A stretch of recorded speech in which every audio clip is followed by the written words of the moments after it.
Hello friends, स्वागत है आप सभी का सी बिबिकल आर्ट्स क्लास में। आज के इस वीडियो में नागरिक शास्त्र के कुछ बचे हुए इंपॉर्टेंट क्वेश्चन कवर करवा देंगे।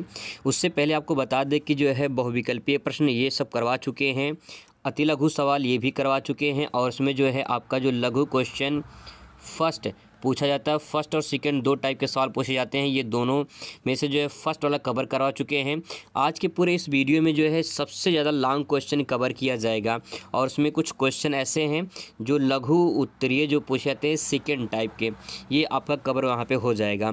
तो दोस्तों अगर जो है आप पिछला वीडियो देखे होंगे तो वहाँ से अगर वो तैयार कर लेंगे तो 100% गारंटी कि आप जो है अच्छे नंबर से पास हो जाएंगे।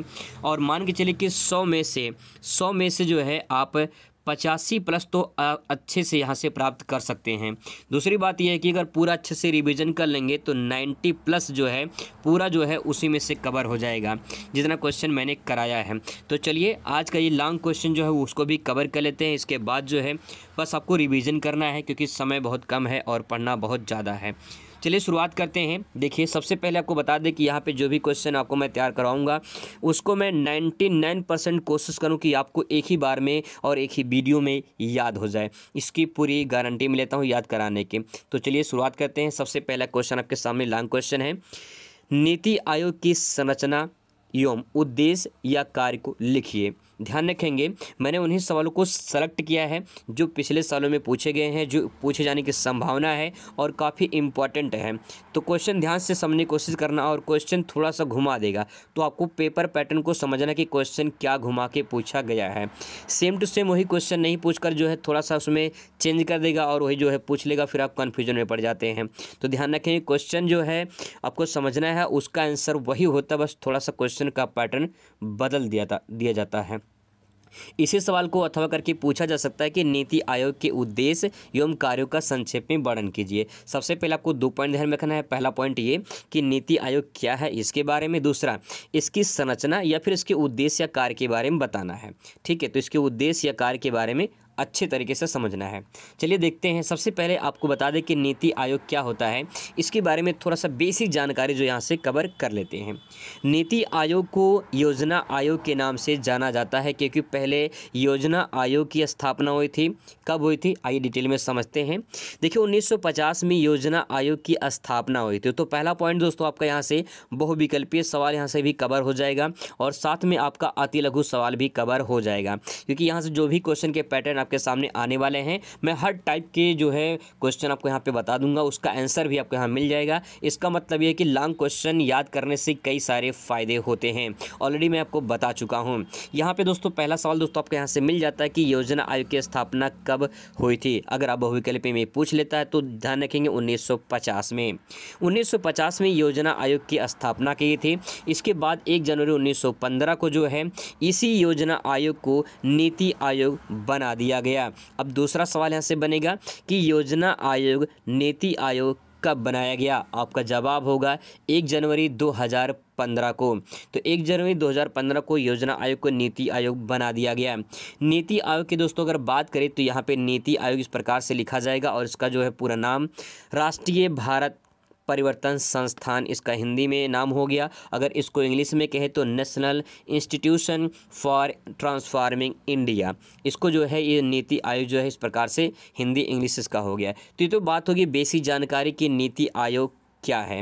नीति आयोग के बारे में एक पॉइंट और बता दें कि जो नीति आयोग है या फिर जो योजना आयोग है इसका अध्यक्ष होता है और जो अध्यक्ष होते हैं वो होते हैं देश के प्रधानमंत्री। अगर आपसे पहला पूछा है कि पहले प्रधानमंत्री कौन थे, मतलब पहले योजना आयोग के अध्यक्ष कौन थे, तो पंडित जवाहरलाल नेहरू और अंतिम में तो जो है आप सभी जानते हैं नरेंद्र मोदी जी। ठीक है, तो यहाँ से आप ध्यान रखेंगे। इसके बाद दोस्तों इसके बारे में थोड़ा सा और बेसिक जानकारी यहाँ से कलेक्ट करते हैं। नीति आयोग का स्वरूप योजना आयोग की तुलना में अधिक संघीय बनाया गया। दोस्तों जो योजना आयोग था इस नीति आयोग का जो स्वरूप था, स्वरूप का मतलब बनावट जो था, जो स्ट्रक्चर था उसका, उस योजना आयोग की तुलना में अधिक संघीय बनाया गया। संघीय का मतलब ये होता है कि जब नीति आयोग बनाया गया तो उसमें जो है केंद्र को और शामिल किया किया गया, यानी केंद्र को जो है और शक्ति प्रदान की गई नीति आयोग में। अब देखिए प्रधानमंत्री की अध्यक्षता में, यानी नीति आयोग का अध्यक्ष कौन होता है? प्रधानमंत्री होता है। तो प्रधानमंत्री की अध्यक्षता वाले इस आयोग में एक उपाध्यक्ष की भी नियुक्ति की गई है, साथ में एक मुख्य कार्यकारी अधिकारी जिसे सीयू बोलते हैं, सीईओ बोलते हैं, इनका भी प्रावधान किया गया। अभी दोस्तों इसमें और बात कहा गया कि पहली बार जो है मुख्यमंत्रियों का भी इसमें जोड़ा गया है। तो 2-3 पॉइंट इसमें ध्यान रखना है कि नीति आयोग जब योजना आयोग था तो योजना केवल प्रधानमंत्री अध्यक्ष होता था और कुछ नहीं होता था, ठीक है, वही जो है पूरा इसका संचालन करते थे। लेकिन जैसे योजना आयोग को नीति आयोग बनाया गया तो प्रधानमंत्री अध्यक्ष तो होंगे ही, साथ में एक उपाध्यक्ष बनाया गया है। उपाध्यक्ष एक मुख्य कार्यकारी अधिकारी जिसे इंग्लिश में जो है सीईओ बोलते हैं, ठीक है, इनका प्रावधान किया गया, मतलब इनको भी शामिल किया गया। दूसरी बात है कि पहली बार जो इसमें मुख्यमंत्री को भी जोड़ा गया है। तो ये पॉइंट हो गया इसके नीति आयोग के बारे में। अब बात करते हैं इसके मेन पॉइंट की। जो नीति आयोग है उसका मुख्य उद्देश्य क्या है या फिर उसका कार्य क्या है, या फिर अगर आपसे विशेषता पूछ ले, ध्यान रखेंगे इसलिए मैं सब कुछ आपको बता दे रहा हूँ, कुछ छोड़ नहीं रहा हूँ। विशेषताएँ अगर आपसे पूछ लेगा तब भी आंसर यही होगा, क्योंकि उद्देश्य कार्य विशेषताएँ सब लगभग यही होता है, ठीक है। तो चलिए आंसर देखते हैं इसका। नीति आयोग के उद्देश्य या कार्य, इसका हेडिंग डालेंगे और उसके बारे में लिखेंगे। नीति आयोग का विजन बल प्रदान करने के लिए प्रधानमंत्री और मुख्यमंत्री को राष्ट्रीय एजेंडा का प्रारूप उपलब्ध कराना होता है। यहाँ पे दोस्तों जो बात कही गई है कि नीति आयोग का जो विज़न को मतलब उद्देश्य कर सकते हैं कि जो उसका मेन मकसद है नीति आयोग का, वो क्या है कि बल प्रदान करने के लिए प्रधानमंत्री, यानी जो प्रधानमंत्री हैं नीति आयोग को और मजबूत बनाने के लिए प्रधानमंत्री साथ में मुख्यमंत्री, इनको राष्ट्रीय एजेंडा का प्रारूप उपलब्ध कराना होता है। मैं सिंपल वर्ड में आपको समझाऊं तो एक तरफ जो है प्रधानमंत्री हैं, ठीक है, दूसरी तरफ मुख्यमंत्री हैं, इन दोनों को मिला दिया गया है। ये दोनों मिलकर जो है राष्ट्रीय एजेंडा तैयार करेंगे। यही नीति आयोग का एक विजन है, एक उद्देश्य है। एक लाइन में इसको समझ के अच्छे से लिख सकते हैं। ध्यान रखेंगे दोस्तों कि आप इसे समझकर अपनी भाषा में भी लिख सकते हैं, इसको रट्टा नहीं मारना है, केवल समझना है कि नीति आयोग का उद्देश्य है क्या आखिर। तो बस इतना ध्यान रखना है कि एक तरफ मुख्यमंत्री हैं, दूसरी तरफ प्रधानमंत्री हैं, एक तरफ मुख्यमंत्री हैं, ये दोनों मिलकर जो है राष्ट्रीय एजेंडा यानी राष्ट्र को आगे बढ़ाने के लिए कुछ प्रारूप तैयार करेंगे। तो यही जो है नीति आयोग का उद्देश्य हो जाएगा, यही इसका कार्य हो जाएगा, ठीक है। पहला पॉइंट हो गया। दूसरा पॉइंट देखिए, दूसरा पॉइंट है ग्राम स्तर पर विश्वसनीय योजना तैयार करने के लिए तंत्र विकसित करेगा और निरंतर उच्च स्तर तक पहुंचाएगा। देखिए नीति आयोग जो है इसके अध्यक्ष तो प्रधानमंत्री हैं, लेकिन यहाँ तक बात कही कि ग्राम स्तर पर यानी गांव स्तर पर इसको भी लेकर जाया जाएगा, ताकि जो है गांव से लेकर पूरे नगर तक को जो है विकसित किया जाए। तो यहाँ पे बात कही कि जो ग्राम स्तर पर विश्वसनीय योजना यानी गाँव में जो योजना चलाए जाते हैं वो विश्वसनीय होना चाहिए। विश्वसनीय का मतलब ये है कि लोगों को भला होना, लोगों का भला हो और लोग कहीं के विकास कर सके, उससे लोगों को फ़ायदा हो, ऐसा योजना चलाना चाहिए। ऐसा योजना चलाकर जो है एक तंत्र विकसित करना है और निरंतर उससे जो है ऊंचा उठाना है। तो ध्यान रखना है, पहला पॉइंट ये है कि ग्राम स्तर पर योजना चलाकर जो है उसको निरंतर विकास करना चाहिए और उसको जो है ऊपर उठाना चाहिए, ताकि जो है गांव के लोग भी विकसित हो सके, यही इसका उद्देश्य है, ठीक है। तीसरा पॉइंट देखेंगे। तीसरा पॉइंट दोस्तों इसमें है भारतीय समाज के उन वर्गों पर विशेष रूप से ध्यान दिया गया जिन तक आर्थिक प्रगति का लाभ पहुंच से दूर है। इसमें दोस्तों ये भी कहा गया है ऐसे बहुत सारे समाज में हमारे लोग होते हैं, अभी भी ऐसे बहुत सारे लोग हैं जो बहुत पिछड़े हैं, जिनको जो है अभी बहुत सारी चीज़ें देखने को नहीं मिला है, अभी कुछ पता भी नहीं है। तो ऐसे समाज में लोग देखने को मिल जाते हैं, ऐसे समाज में हमारे हैं। तो भारतीय समाज में इन लोगों को जो है इन लोगों को ऊपर उठाना है और जो आर्थिक विकास में पिछड़े हैं इनको लाभ पहुंचाना है, इस नीति आयोग का उद्देश्य है, ठीक है। तीसरा पॉइंट।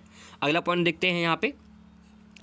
आयोग यह सुनिश्चित करेगा जो क्षेत्र विशेष रूप से सौंपे गए हैं उनकी आर्थिक कार्यनीति और समान नीति में राष्ट्रीय सुरक्षा के हितों को शामिल किया गया है या नहीं। दोस्तों इसमें कहा गया है कि आयोग भी, यह जो नीति आयोग है ये सुनिश्चित करेगा, यह बात तय करेगा कि जो क्षेत्र विशेष रूप से सौंपे गए हैं यानी जिनको जो है जो काम सौंपा गया है क्या वो काम हो रहा है कि नहीं हो रहा है, या फिर फॉर्मेलिटी अदा हो रहा है। कभी कभी ऐसा होता है गाँव में रोड बनवाना है तो रोड तो बनवा दिया जाता है लेकिन फॉर्मेलिटी अदा हो जाती है, बस ऐसे नॉर्मल जो है रोड बना के जो है छोड़ दिया जाता है, या फिर कभी कभी आधा रोड बनवा के छोड़ दिया जाता है, तो क्या उस क्षेत्र में काम हो रहा है या नहीं हो रहा है, आर्थिक विकास में प्रगति हो रही है कि नहीं हो रही है, ये सब कुछ जो है देखभाल किया जाएगा इस जो है नीति आयोग के अंतर्गत। पांचवा पॉइंट दोस्तों इसमें ध्यान रखेंगे, नीति आयोग के दीर्घा अवधि के लिए नीति और कार्यक्रम का जो ढांचा जो है तैयार करना और उनकी प्रगति तथा क्षमता की निगरानी करना। इसमें दोस्तों बात ये कहा गया है कि जो नीति आयोग है इसको दीर्घा अवधि, दीर्घा मतलब लंबे अवधि मतलब समय, लंबे समय के लिए जो है इसको एक ऐसी नीति बनाना है जिसको जो है कई प्रकार से देखा जा सके, और दूसरी बात ये है कि वो जो उसकी क्षमता और उसकी निगरानी जो है वो किया जा सके कि जो है क्या नीति आयोग जो यहाँ पे लागू हुआ है, जहाँ पे काम चल रहा है वो काम हो रहा है कि नहीं हो रहा है, ये सब कुछ जो है उसकी निगरानी करेगा। तो दोस्तों ये कुछ 5 पॉइंट हैं, आगे इसमें कुछ पॉइंट और आप ऐड कर सकते हैं। अगर आप पॉइंट को समझ गए होंगे, बातों को समझ गए होंगे, तो नीति आयोग क्या है इसको आप अच्छे से प्रेजेंट कर सकते हैं। बात करते हैं दोस्तों अगले प्रश्न पे। अगला प्रश्न आपके सामने यहाँ पे आ चुका है। दोस्तों ये वीडियो काफ़ी इंपॉर्टेंट है, एक महा मैराथन है, तो थोड़ा सा आपको टाइम लगाना पड़ेगा यहाँ पे। अगर आपका थोड़ा सा यहाँ पे क्वालिटी लो है तो आप मान के चलिए कि जो इसको क्वालिटी को थोड़ा बढ़ा लेंगे। अगर 360 पे देखेंगे तो जो है आपको क्वालिटी बहुत अच्छा दिखाई देगा और साफ क्लियर हो जाएगा। ठीक है, देखिए अगला क्वेश्चन आपके सामने आ चुका है कि वैश्वीकरण के राजनीतिक, आर्थिक और सांस्कृतिक प्रभावों का वर्णन कीजिए। अगर ये सवाल इस प्रकार से ना पूछ कर जो है इस प्रकार से पूछता तो भी इसका आंसर यही होगा कि वैश्वीकरण के कारणों, राजनीतिक, आर्थिक और सांस्कृतिक प्रभावों का वर्णन कीजिए। फिर क्वेश्चन अथवा करके फिर घुमा के पूछेगा कि वैश्वीकरण क्या है, वैश्वीकरण के राजनीतिक, आर्थिक और सांस्कृतिक प्रभावों का उल्लेख कीजिए। यहाँ पे 2 पॉइंट ध्यान में रखना है। पहला पूछा कि वैश्वीकरण के बारे में, दूसरा पॉइंट ये है कि राजनीतिक, आर्थिक, सांस्कृतिक प्रभाव के बारे में पूछा है।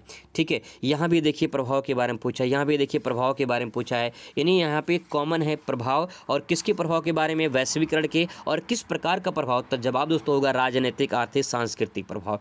इस प्रकार से क्वेश्चन समझा जाता है। अब देखिए इसका आंसर कैसे लिखेंगे। तो सबसे पहले आपको दोस्तों यहाँ पे लिखना है वैश्वीकरण क्या है, इसके बारे में थोड़ा बेसिक जानकारी दे देना है। एग्जामिनर से दोस्तों पूरा नंबर लेने के लिए आपको सही तरीके से आंसर को प्रेजेंट करना होगा। विथ डायग्राम, कोटेशन, फिगर के माध्यम से भी अपना आंसर प्रेजेंट कर सकते हैं। अगर इस प्रकार से आंसर अपना प्रेजेंट करते हैं तो एग्जामिनर मान के चलिए कि आपको 10 में से जो है 10 नंबर जो है पूरा दे जाएगा। लेकिन अगर आप अच्छे से आंसर नहीं लिखे हैं तो 10 में से आपको 5 नंबर भी मिलना मुश्किल हो जाता है। ठीक है, आगे देखिए इसका आंसर कैसे लिखेंगे। हेडिंग डालेंगे वैश्वीकरण और इसके बारे में लिखेंगे किसी राष्ट्र की अर्थव्यवस्था का विश्व की अर्थव्यवस्था के साथ समन्वय स्थापित करना वैश्वीकरण कहलाता है। बहुत ही सिंपल अर्थ में आपको मैं समझा दूं तो बस आप इतना समझ लीजिए। कह रहा है किसी राष्ट्र की अर्थव्यवस्था, मान लीजिए एक तरफ भारत की अर्थव्यवस्था है, ध्यान रखेंगे एक तरफ भारत की अर्थव्यवस्था है, और कह रहा है विश्व की अर्थव्यवस्था, एक तरफ मान लेते हैं चीन की अर्थव्यवस्था है, चीन की अर्थव्यवस्था। इन दोनों अर्थव्यवस्थाओं को यानी देश, भारत देश और चीन देश में, इन दोनों देशों में अगर व्यापार किया जाए, ठीक है, व्यापार किया जाए या फिर जो है कोई राजनीतिक संबंध स्थापित किया जाए, तो जो ये प्रक्रिया होगी, ये प्रक्रिया जो है वैश्वीकरण कहलाती है। क्योंकि एक देश से दूसरे देश में जब कोई हस्तक्षेप होता है, कोई व्यापार होता है, कोई राजनीतिक संबंध होता है, तो ये संबंध वैश्वीकरण कहलाता है। नाम यहाँ पे लिखा है वैश्वीकरण। वैश्विक का मतलब होता है विश्व स्तर पर, ठीक है, विश्व स्तर पर, और करण मतलब होता है करना। ठीक है, विश्व स्तर पर इस तरह से कर सकते हैं कि अर्थव्यवस्था को जो है तालमेल बैठाना, या फिर उसको जो है राजनीति में ऊपर उठाना, या फिर जो है व्यापार करना, ये सब जो है प्रक्रिया वैश्वीकरण कहलाती है। अगर दोस्तों आपको ऊपर वाला पॉइंट समझ में नहीं आया तो कोई बात नहीं, इस पे जो यहाँ पे लिखा गया नीचे वाला इसको भी एक बार देख लीजिए। ठीक है, यहाँ पे लिखा गया कि विश्व में संचार क्रांति की प्रभावशाली भूमिका के कारण एक नई विचारधारा का जन्म हुआ है जिसे वैश्वीकरण कहा जाता है। इसका कहने का तात्पर्य ये है कि विश्व में संचार क्रांति का मतलब क्या, कम्युनिकेशन। आप मोबाइल से बात करते हैं, क्या विदेश में बात कर सकते हैं? बिल्कुल बात कर सकते हैं। तो संचार क्रांति की प्रभावशाली भूमिका के कारण एक नई विचारधारा आई है, जो विचारधारा आई है उसी को वैश्वीकरण कहा जाता है। तो हम कह सकते हैं कि एक देश से दूसरे देश में किसी चीज़ का हस्तक्षेप होना, ये पूरी प्रक्रिया वैश्वीकरण कहलाती है। वैश्वीकरण जो है इन एक देश से दूसरे देश में जो है किसी वस्तु का आदान प्रदान करना, व्यापार करना, राजनीतिक संबंध बनाना, ये वैश्वीकरण कहलाता है। आइए इसके बारे में और समझने की कोशिश करते हैं। क्या समझ सकते हैं इसमें? लिखेंगे कि वैश्वीकरण के कारण, छोटा सा डायग्राम इस प्रकार से बना लेंगे ताकि जो आपका आंसर हो परफेक्ट हो जाए, ज़्यादा टाइम नहीं लगेगा, फटाफट बस बनाना है, ठीक है। वैश्वीकरण के कारण में पहला कारण है राजनीतिक, दूसरा है आर्थिक, तीसरा है सांस्कृतिक। यहाँ पे वैश्वीकरण के कारण में यहाँ पे प्रभाव भी आप ले सकते हैं, ठीक है, प्रभाव भी ले सकते हैं, कारण की जगह प्रभाव भी ले सकते हैं।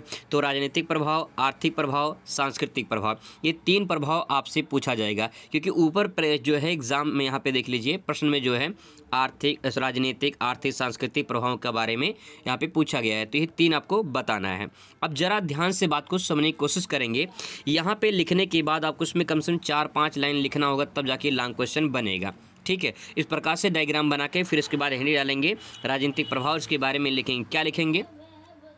एक देश से दूसरे देश में जब व्यापार होता है, या फिर जो है मान लीजिए अगर देश के प्रधानमंत्री जैसे मोदी जी अगर किसी देश में जाते हैं, ठीक है, मोदी जी किसी दूसरे देश में जाते हैं, मान लो जो है सऊदी अरब में गए हैं, ठीक है, अरब में गए हैं, सऊदी अरब लिख दे रहे हैं, यहाँ पे अरब लिख दे रहे हैं, ठीक है, सऊदी अरब में गए हैं। तो जब सऊदी अरब में गए हैं तो यहाँ के नेता जो है, यहाँ के नेता मिलेंगे, ठीक है। जब आपस में नेता मिलेंगे तो क्या संबंध अच्छा होगा कि नहीं होगा? बिल्कुल अच्छा होगा।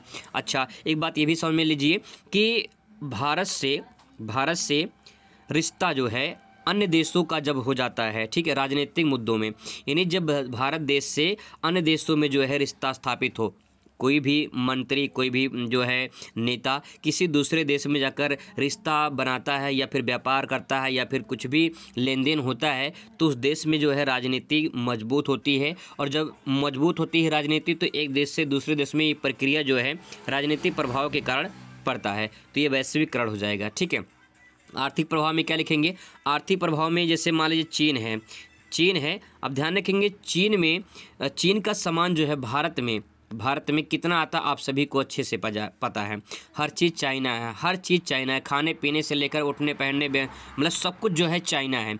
तो चीन से और भारत से जो व्यापार होता है, ऐसे ही भारत के और देशों से व्यापार होता है। तो ये पूरा व्यापारिक प्रक्रिया जो है कहलाता है आर्थिक प्रभाव, क्योंकि अगर भारत से व्यापार किसी दूसरे देश में होता है और भारत जो है किसी दूसरे से सामान मंगाता है, कहीं अपना सामान बेचता है किसी दूसरे देश में, तो वहाँ से जो है भारत की स्थिति भी अच्छी होती है, भारत की अर्थव्यवस्था अच्छी होती है, और दूसरे देश में जो व्यापार होता है वहाँ भी अर्थव्यवस्था अच्छी बनी रहती है। तो कुल मिला के देखा जाए आर्थिक जो प्रभाव है ये वैश्वीकरण को प्रभावित करता है। सांस्कृतिक प्रभाव बहुत ही सिंपल वर्ड में आपको मैं समझाऊं। जैसे मान लीजिए कोई जापान का है, ठीक है, कोई जापान का है वो भारत में आया, कोई जापान का है वो भारत में आया, तो जापान के जो लोग होंगे वो अपनी संस्कृति भारत में लेकर आएंगे। और कोई भी व्यक्ति अगर भारत का जापान में जाता तो अपनी संस्कृति लेकर जाएगा। जो अपनी संस्कृति लेकर जाएगा तो वहाँ पे कुछ अपना छोड़ कर आएगा, अपनी संस्कृति छोड़ कर आएगा, सामान छोड़कर नहीं आएगा, अपनी संस्कृति छोड़ कर आएगा। ऐसी जापान के लोग जब भारत में आएंगे तो वो भी अपना संस्कृति छोड़कर जाएंगे, कोई सामान छोड़कर नहीं जाएंगे।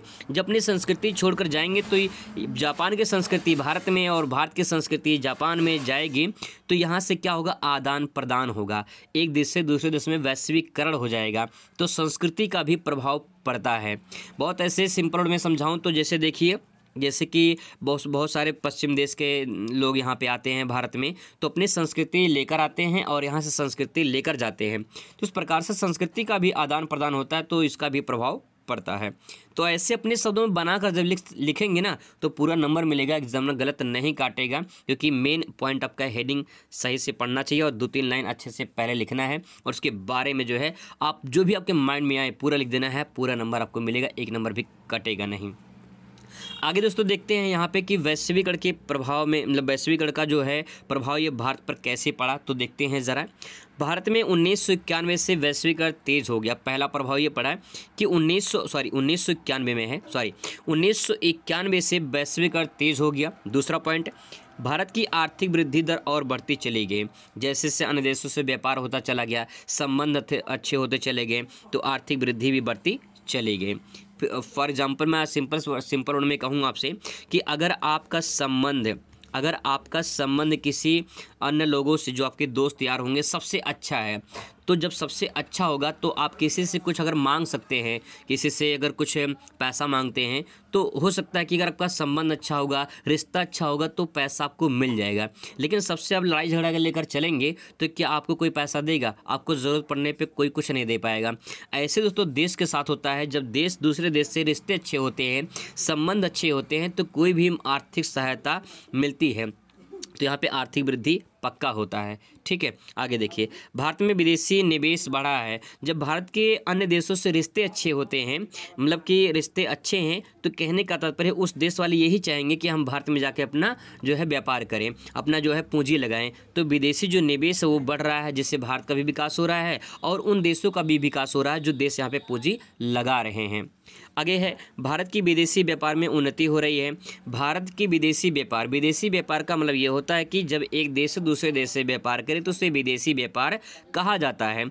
तो भारत जब दूसरे देश से व्यापार करता है तो उसमें जो है भारत की भी उन्नति होगी और उस देश की भी उन्नति होगी जो भारत में व्यापार कर रहा है। क्योंकि अगर एक दुकानदार सामान बेचता है तो उस उद्देश्य से बेचता है कि उससे क्या हो, लाभ प्राप्त हो। ठीक है, उससे क्या प्राप्त हो, लाभ प्राप्त हो। जैसे मान लीजिए एक दुकानदार है, वो 1000 रुपये का सामान बेच रहा है। ठीक है, अगर दुकानदार 1000 रुपये का सामान बेच रहा है, कस्टमर जो है इसे 800 रुपये में 200 रुपये कम करा के 800 रुपये में लेता है और दुकानदार 800 रुपये में दे देता है। तो इसका मतलब दोस्तों ये होता है कि दुकानदार को भी फ़ायदा हुआ होगा तभी वो 800 रुपये में दिया है। कस्टमर भी इसलिए खुश है क्योंकि उसको 200 रुपये का फ़ायदा हुआ, क्योंकि उससे 1000 रुपये उससे मांगा जा रहा था। तो कस्टमर भी खुश है, दुकानदार भी खुश है, क्योंकि दोनों को फ़ायदा हुआ है। इसका मतलब दोस्तों ये है कि दोनों खुश हैं। ऐसे ही विदेशी व्यापार में जब कोई देश दूसरे देश से संबंध स्थापित करते हैं तो वो देश भी खुश होता है जो व्यापार कर रहा है, और जिस देश में कर रहे हैं वो सब भी खुश रहते हैं, क्योंकि विदेशी व्यापार से लाभ सबको होता है। यही इसका उद्देश्य है, यही इसका प्रभाव हो जाएगा। आगे देखिए, भारत की अर्थव्यवस्था में सुधार होता है। बहुत सिंपल सी बात है कि जब विदेशी व्यापार होगा तो आर्थिक वृद्धि होगी, आर्थिक वृद्धि होगी तो जाहिर सी बात है भारत का अर्थव्यवस्था में सुधार होगा ही होगा। ठीक है, तो दोस्तों ये कुछ इंपॉर्टेंट पॉइंट थे, आप इसे याद करें, समझने की कोशिश करें, आपको समझ में आसानी से आ जाएगा अगर आप थोड़ा सा दिमाग लगा के समझने की कोशिश करेंगे। ठीक है, आगे देखते हैं, अगला प्रश्न आपके सामने आ चुका है। दोस्तों प्रश्न आपके सामने यहाँ पे कि वैश्विक राजनीति में पर्यावरण की चिंता क्यों आवश्यक है। सवाल देखिए, वैश्विक राजनीति में पर्यावरण की चिंता क्यों आवश्यक है। यानी वैश्विक यानी विश्व स्तर पर जो राजनीति है उस स्तर पर देखा जाए तो पर्यावरण जो कहीं न कहीं इन्वायरमेंट हमारा दूषित हो रहा है उसके लिए चिंता की ज़रूरत क्यों है, चिंता करने की ज़रूरत क्यों है। ये आवश्यक है कि हमें चिंता करना चाहिए और ये अनिवार्य भी है, क्योंकि इतना इन्वायरमेंट दूषित हो रहा है उसके कारण ये समस्या पैदा हो रही है। तो आइए देखते हैं इसका आंसर क्या हो सकता है। निम्नलिखित कारणों से वैश्विक पर्यावरण की सुरक्षा से जुड़े मुद्दे 1990 के दशक से विभिन्न देशों को प्राथमिक सरोकार बन गए हैं। यानी दोस्तों कहने का मतलब ये है कि कुछ ऐसे पॉइंट है जिसके कारण जो है चिंता करने का विषय बन गया है। आइए समझते हैं उन पॉइंट को। ये जो है आपका देखिए अति लघु सेकंड में पूछा जा सकता है, क्योंकि छोटा सा प्रश्न है। यहाँ पे ले सकते हैं कि पर्यावरण प्रदूषित होने से कृषि भूमि कम हो रही है। सिंपल सी बात है कि जो हमारे इन्वायरमेंट है वो दूषित हो रहा है। इन्वायरमेंट दूषित होने से कृषि भूमि भी कम हो रही है, क्योंकि जब इन्वायरमेंट दूषित हो जाएगा तो उस वातावरण के पूरे जो एटमॉस्फेयर होगा वो पूरा प्रदूषित हो जाता है, जिससे जो है हमारी कृषि पे भी जो है प्रभाव पड़ता है, क्योंकि वहाँ फसल जो है बर्बाद हो जाती है, फसल नष्ट हो जाते हैं, फसल हो नहीं पाते हैं, तो कृषि भूमि जो होती है उसको भी जो है प्रभावित करता है हमारा जो है इन्वायरमेंट दूषित जब होता है। अगला पॉइंट ले सकते हैं कि जलाशय का जल स्तर घट रहा है। जो पीने योग्य पानी है, ध्यान रखेंगे, जो पीने योग्य पानी है, ठीक है, जो पीने योग्य पानी है इसका स्तर धीरे धीरे घट रहा है। आपको जानकारी के मुताबिक दोस्तों बता दें कि पूरे अर्थ पर जो है 3% जो है पीने योग्य पानी है। पूरी पृथ्वी पर 3% पीने योग्य पानी है, और 3% में से ध्यान रखेंगे 2% क्या है, 2% ग्लेशियर है। यानी ये पीने योग्य पानी तो है लेकिन किसके रूप में है, ग्लेशियर के रूप में है, तो इसे हम पी नहीं सकते क्योंकि पूरा बर्फ़ है। ग्लेशियर का मतलब क्या होता है, पूरा बर्फ़ की चट्टान। 2% ग्लेशियर है, 1% बचा हुआ है। आपको और बता दें कि जो 1% बचा हुआ, इस 1% में से आधा % ही पीने योग्य पानी है, क्योंकि आधा % पानी जो है वो नदी में है, ठीक है, नदी में है, तालाब में है, झील में है, नहरों में है। ठीक है। तो ये पॉइंट जो है ध्यान रखेंगे कि जो ये पॉइंट पूरा है नदी तालाब झील में, इसमें आधा पानी है और आधा पानी ही हमारे ज़मीन के अंदर है जो हम स्वच्छ पानी पीने का जो पीते हैं। तो इसका मतलब ये है कि जलाशय जो है वो उसका जलस्तर भी घट रहा है, ये इन्वायरमेंट के दूषित होने का सबसे बड़ा कारण है, इसके कारण जलाशय घट रहा है। अगला है मत्स्य उत्पादन भी कम हुआ है। जैसे जैसे जल प्रदूषण बढ़ रहा है वैसे वैसे मत्स्य यानी मछली का उत्पादन भी धीरे धीरे कम हो रहा है, क्योंकि जल दूषित होगा तो मछली सही से उसमें जीवित नहीं रह पाएंगे, और जो मछली जीवित नहीं रह पाएंगे तो मत्स्य जो उत्पादन होगा वो जाहिर सी बात है कम हो जाएगा। आगे है स्वच्छ पेयजल की कमी। मैंने पहले ऊपर ही बता दिया कि आपको स्वच्छ जल की कमी हो रही है, क्योंकि हमारा जो भूमिगत जल है वो धीरे धीरे कम हो रहा है, और जो तालाबों में झीलों में जो अन्य नहरों वगैरह में पानी है वो ज़्यादा दूषित हो रहे हैं। नदी का पानी भी दूषित हो रहा है, तो नदी का पानी दूषित हो रहा है तो नहरों का पानी दूषित होगा, अन्य जो झील वगैरह है उसकी भी पानी दूषित हो जाएगी। तो कहीं न कहीं जो स्वच्छ पेयजल है इसकी भी कमी महसूस हो रही है। आगे है वनों की कटाई से जैव विविधता की हानि हो रही है। जैव विविधता का मतलब ये होता है कि कोई भी ऐसा क्षेत्र जहाँ विभिन्न प्रकार के जीव, विभिन्न प्रकार की वनस्पतियाँ पाई जाती हैं उन्हें कहते हैं जैव विविधता। विविधता का मतलब होता है भिन्नता, और जैव का मतलब होता है जीव जंतु प्लस वनस्पति। तो कोई ऐसा एक क्षेत्र है जहाँ भी विभिन्न प्रकार के जीव जंतु वनस्पतियाँ पाई जाती हैं उसको जैव विविधता कहा जाता है। जैसे एक तालाब है, ठीक है, एक तालाब है, अगर मैं कहूँ आपसे कि एक तालाब में क्या एक ही प्रकार की मछली पाई जाती है? बिल्कुल नहीं, एक तालाब में एक ही प्रकार की मछली नहीं पाई जाती है, उसमें विभिन्न प्रकार की मछलियाँ पाई जाती हैं। उसमें विभिन्न प्रकार के मेढक पाए जाते हैं, मतलब मेढक का मतलब जो छोटे बड़े मिलाकर लाल, उसमें जो है पीले और जो है कुछ और टाइप के होते हैं, या फिर जो है सांप पाए जाते हैं, या फिर कुछ और जीव पाए जाते हैं। तो कहने का तात्पर्य है कि जो तालाब होता है उसमें विभिन्न प्रकार के जीव पाए जाते हैं। जब एक क्षेत्र में विभिन्न प्रकार के जीव वनस्पतियाँ पाई जाती हैं तो उसे जैव विविधता के नाम से जाना जाता है। और जैव विविधता जब दूषित होगा, यानी वनों की कटाई होगी, तो जैव विविधता भी जो है खतरे में पड़ जाता है, क्योंकि जंगलों में विभिन्न प्रकार के जीव रहते हैं और उन्हीं जंगलों में विभिन्न प्रकार के वन होते हैं। जब वनों को काटा जाएगा तो जीव कहाँ जाएंगे? जीव यानी शहरों में आएंगे, तो शहर भी कहीं भी लोगों को जो है कभी कभी, जैसे आपने सुना होगा, बाघ जो है शहर में घुस आते हैं तो उससे भी समस्या हो जाती है। ठीक है, तो दोस्तों ये पॉइंट इसमें आप लिख सकते हैं। अगला सवाल आपके सामने यहाँ पे है। सवाल दोस्तों आपके सामने यहाँ पे कि वैश्वीकरण में प्रौद्योगिकी का क्या योगदान है, या फिर वैश्वीकरण का कारण संक्षेप में दीजिए। तो वैश्वीकरण के प्रौद्योगिकी यानी टेक्नोलॉजी के बारे में बात हो रही है विश्व स्तर पर। वैश्वीकरण का मतलब होता है विश्व स्तर पर, ठीक है। टेक्नोलॉजी, प्रौद्योगिकी मतलब टेक्नोलॉजी का योगदान क्या है इसके बारे में बताना है, या फिर वैश्वीकरण का जो है कारण क्या है इसको संक्षेप में बताना है। आइए इसको भी समझने की कोशिश करते हैं। ये भी क्वेश्चन जो है आपका अति लघु सेकंड में पूछा जा सकता है। वैश्वीकरण किसी राष्ट्र की अर्थव्यवस्था का विश्व की अर्थव्यवस्था के साथ समन्वय स्थापित करना वैश्वीकरण कहलाता है। इसके बारे में ऑलरेडी ही चर्चा हम लोग कर चुके हैं। अब यहाँ पे देखिए वैश्वीकरण में प्रौद्योगिकी का बहुत योगदान है।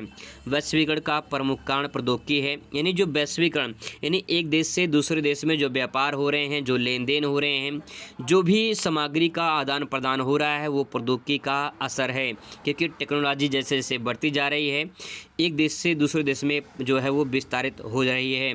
तो टेक्नोलॉजी का सबसे बड़ा योगदान है वैश्वीकरण का। आगे लिख सकते हैं प्रौद्योगिकी के कारण ही विश्व के अनेक भागों में विचार, पूंजी एवं वस्तुओं का आवाजाही सरल हुई है। यानी विचार का मतलब आप थॉट, अगर आपको कुछ बोलना है आप फ़ोन से बात कर लेते हैं, कहीं पे दुबई, सऊदीया, जापान, अमेरिका कहीं बात करना तो आराम से बात कर सकते हैं, अपने विचारों को रख सकते हैं। पूंजी का आदान प्रदान कर सकते हैं, इसमें वस्तुओं का आदान प्रदान भी यहाँ पे आराम से जो है हो जाता है, क्योंकि सबसे बड़ा योगदान होता है टेक्नोलॉजी का। टेक्नोलॉजी के कारण ही जो है ये सब जो है आसान हो पाया है। अगला प्रश्न दोस्तों यहाँ पे छोटा सा प्रश्न है, कई बार रिपीट हुआ तो मैं आपको बता दे रहा हूँ। यहाँ पे भारत चीन के मध्य विवाद के 2 कारण लिखिए। अभी मैं इसका लॉन्ग क्वेश्चन आपको बताऊँगा लास्ट में। ये इंपॉर्टेंट है, बहुत ही ज़्यादा मोस्ट इंपॉर्टेंट है, क्योंकि 2020 में 2022 में 2023 में लगातार क्वेश्चन ये पूछा जा रहा है। इसीलिए मैंने यहाँ पे शॉर्ट में 2 पॉइंट लिख दिया है, लेकिन अभी लास्ट में जो है आपको मैं पूरा इसका लॉन्ग क्वेश्चन जो है अच्छे से बता दूंगा। देखिए यहाँ पे भारत चीन के मध्य विवाद के 2 कारण लिखिए। तो पहला कारण है तिब्बत की समस्या, दूसरा है चीन द्वारा भारतीय भूभाग पर कब्जा करना। बार बार चीन जो है कहीं न कहीं भारत के जो हिस्से हैं उस पर कब्जा करता है, जिसके कारण विवाद होता है। तो ये जो है 2 पॉइंट आराम से आप इसे लिख सकते हैं। दोस्तों को आपको बता दें कि मैं जो आपको बता रहा हूँ, जो आपको समझा रहा हूँ, इसे आप अपनी भाषा में आराम से लिखेंगे तो आपको पूरा नंबर मिलेगा, 1 नंबर भी नहीं कटेगा अगर आप इस प्रकार से लिखेंगे तो। आइए और कुछ इंपॉर्टेंट क्वेश्चन पर नज़र डालते हैं। दोस्तों मैं बार बार आपसे ये नहीं कहता हूँ कि मेरे चैनल को सब्सक्राइब कर लीजिए, बस आपसे मैं इतना ही कहना चाहूँगा, अगर आपको अच्छा लगता है, आपको समझ में आता है तो आप चैनल को सब्सक्राइब कर सकते हैं। बाकी जो है आपकी इच्छा है, आपके हाथ में मोबाइल है, आपके हाथ में अपना बटन है, जो भी आप करना चाहते हैं कर सकते हैं। क्वेश्चन आपके सामने कि शक्ति संतुलन क्या है। शक्ति संतुलन के बारे में पूछा है। ये क्वेश्चन लघु फर्स्ट में और जो है लघु सेकंड में पूछ सकता है आपसे। तो शक्ति संतुलन क्या है इसके बारे में देखिए कैसे लिखेंगे। एक छोटा सा हेडिंग डाल देंगे शक्ति संतुलन और इसके बारे में लिखेंगे अंतर्राष्ट्रीय क्षेत्र में किसी राष्ट्र को इतना अधिक शक्तिशाली ना बनने दिया जाए जिससे कि वह अन्य राष्ट्रों पर अपना प्रभुत्व स्थापित कर सके। यह शक्ति संतुलन कहलाता है। इसमें दोस्तों सिंपल से वर्ड में आपको इतना मैं समझा दूं कि जैसे कि गरीब जो होता है, जो गरीब है वो और गरीब होता चला जा रहा है और जो अमीर है वो और अमीर होता चला जा रहा है। अगर ये प्रक्रिया होती रही तो आने वाले दिनों में गरीब और गरीब होता चला जाएगा और अमीर होता चला जाएगा। इस बात को आप ऐसे समझ सकते हो, अगर किसी देश के पास जो है संसाधन बहुत सारा है और किसी देश के पास संसाधन कुछ भी नहीं है, तो आप बताइए कि संसाधन में जो सबसे ज़्यादा जिसके पास है वो अमीर होता चला जाएगा और जिसके पास संसाधन नहीं है वो गरीब होता चला जाएगा। यानी कहने का तात्पर्य दोस्तों यही है, इसमें कह रहा है कि अंतर्राष्ट्रीय क्षेत्र में किसी राष्ट्र को इतना शक्तिशाली बनने ना दिया जाए कि वो अन्य राष्ट्रों पर कब्जा कर ले। जैसे कि चीन है, चीन अपने आप में एक शक्तिशाली देश बनता चला जा रहा है क्योंकि उसका व्यापारिक क्षेत्र जो है काफ़ी बड़े देशों में है, यानी भारत में भी व्यापार करता है और हर चीज़ चाइना सामान भारत में मिलता है, आप जानते हैं, और देशों में भी चाइना का सामान जो है बिकता है। तो इसका मतलब है कि जो भारत का चाइना का जो व्यापारिक क्षेत्र है वो और मजबूत होता जा रहा है। चीन ने जो है तिब्बत पर कब्जा किया है, ठीक है, तिब्बत पर कब्जा किया है, तो तिब्बत पे इस प्रकार से कब्जा कर लिया है। भारत पे भी जो है बार बार कब्जा करने की कोशिश करता है। तो कहने का तात्पर्य वही है कि अगर कोई देश इतना शक्तिशाली हो जाए कि वो दूसरे देश पे कब्जा कर ले तो ऐसा नहीं होना चाहिए। और अगर ऐसा ना हो, उसमें जो है सब बराबर हों, जैसे कि अगर मान लो जापान बराबर है, ठीक है, रूस बराबर है, ठीक है, अमेरिका बराबर है, तो जिस प्रकार से ये सब बराबर हैं, ऐसे ही अगर सारे देश बराबर हों तो उससे बराबर शक्ति को जो है शक्ति संतुलन के नाम से जाना जाता है। इस बात को आप ऐसे भी ले सकते हैं दोस्तों यहाँ पे कि जब कोई राष्ट्र अपनी शक्ति का विस्तार करने लगता है या फिर अन्य राष्ट्र उस पर सैन्य शक्ति द्वारा अंकुश लगा देते हैं तो अंकुश को ही, जो अंकुश होता है, इसे शक्ति संतुलन के नाम से जाना जाता है। कहने का तात्पर्य ये है, कह रहा है कि कोई राष्ट्र अधिक विस्तार, मतलब कि जैसे चीन है, ये चीन जो है जब धीरे धीरे अपना साम्राज्य विस्तार करने लगे, यानी भारत में भी कब्जा कर रहा है, तिब्बत तो कब्जा कर ही लिया है, उधर ताइवान या उत्तरी कोरिया फिर अन्य देशों को अगर कब्जा करना शुरू कर दे, तो इस प्रकार से जो अगर कब्जा करना शुरू कर देगा तो वो जो शक्ति संतुलन होगा वो शक्ति संतुलन नहीं होगा। अगर उसको अंकुश नहीं लगाया गया तो जो है वो और बढ़ता चला जाएगा। लेकिन अगर सारे देश बराबर हो जाए तो ऐसी शक्ति जो होगी उसे शक्ति संतुलन के नाम से जाना जाएगा। आगे देखिए, अगला प्रश्न आपके सामने यहाँ पे है, सैन्य गठबंधन के 2 उद्देश्य लिखिए। मैंने आपको शुरू में ही बता दिया था कि मैं आपको लघु फर्स्ट सेकंड और जो है लॉन्ग क्वेश्चन दीर्घ वाला ये दोनों कराने वाला हूँ। तो कुछ क्वेश्चन यहाँ पे लगातार जो है लघु सेकंड आ रहे हैं तो इनको भी देख लेते हैं, फिर इसके बाद लॉन्ग क्वेश्चन भी आपको कवर करवा देंगे। सैन्य गठबंधन के 2 उद्देश्य लिखिए। तो सैन्य मतलब सैनिक होता है, गठबंधन यानी सैनिक गठबंधन के 2 उद्देश्य बताना है। आइए देखते हैं, इसमें लिखेंगे सैन्य गठबंधन के उद्देश्य और इसके बारे में पहला पॉइंट लिखेंगे कि सैन्य गठबंधन का उद्देश्य किसी विरोधी देश के सैन्य हमले को रोकने अथवा उससे अपनी रक्षा करना होता है। जैसे राजनीति में गठबंधन करते हैं, जैसे मान लो कोई ए पार्टी है, ठीक है, वो बी पार्टी से गठबंधन कर लेता है, ये 2 पार्टी मिल गए हैं आपस में, और जो है सी पार्टी अकेली है, तो यहाँ पे 2 पार्टी जो मिले हैं, ये 2 पार्टी मिलने से इसको गठबंधन कहा जाएगा, ठीक है। ऐसे ही जब सैन्य गठबंधन यानी सैनिक गठबंधन कर लें, मिल जाएं, तो उसे कहेंगे, जैसे मान लो भारत का और पाकिस्तान का, पाकिस्तान प्लस भारत के जो सेना है वो आपस में मिल जाए, है ना, वो आपस में अगर मिल जाए तो दुनिया की कोई भी ताकत जो है उसे मतलब भारत पाकिस्तान को हरा नहीं सकती है। लेकिन पाकिस्तान जो है अपने में ही खुरापात हरकत करता रहता है। तो अगर ये कहा गया है कि अगर सैन्य गठबंधन यहाँ पे हो जाए तो कोई भी देश भारत पर हमला या पाकिस्तान पर हमला नहीं कर सकता है। वही बात यहाँ पे कहा गया है कि सैन्य गठबंधन से जो विरोधी देश होते हैं उनको हमले को रोका जा सकता है या फिर अपनी रक्षा की जा सकती है। दूसरा पॉइंट दोस्तों आप यहाँ पे लिखेंगे, सैन्य गठबंधन बनाकर एक विशेष क्षेत्र में शक्ति संतुलन बनाने का प्रयास किया जा सकता है।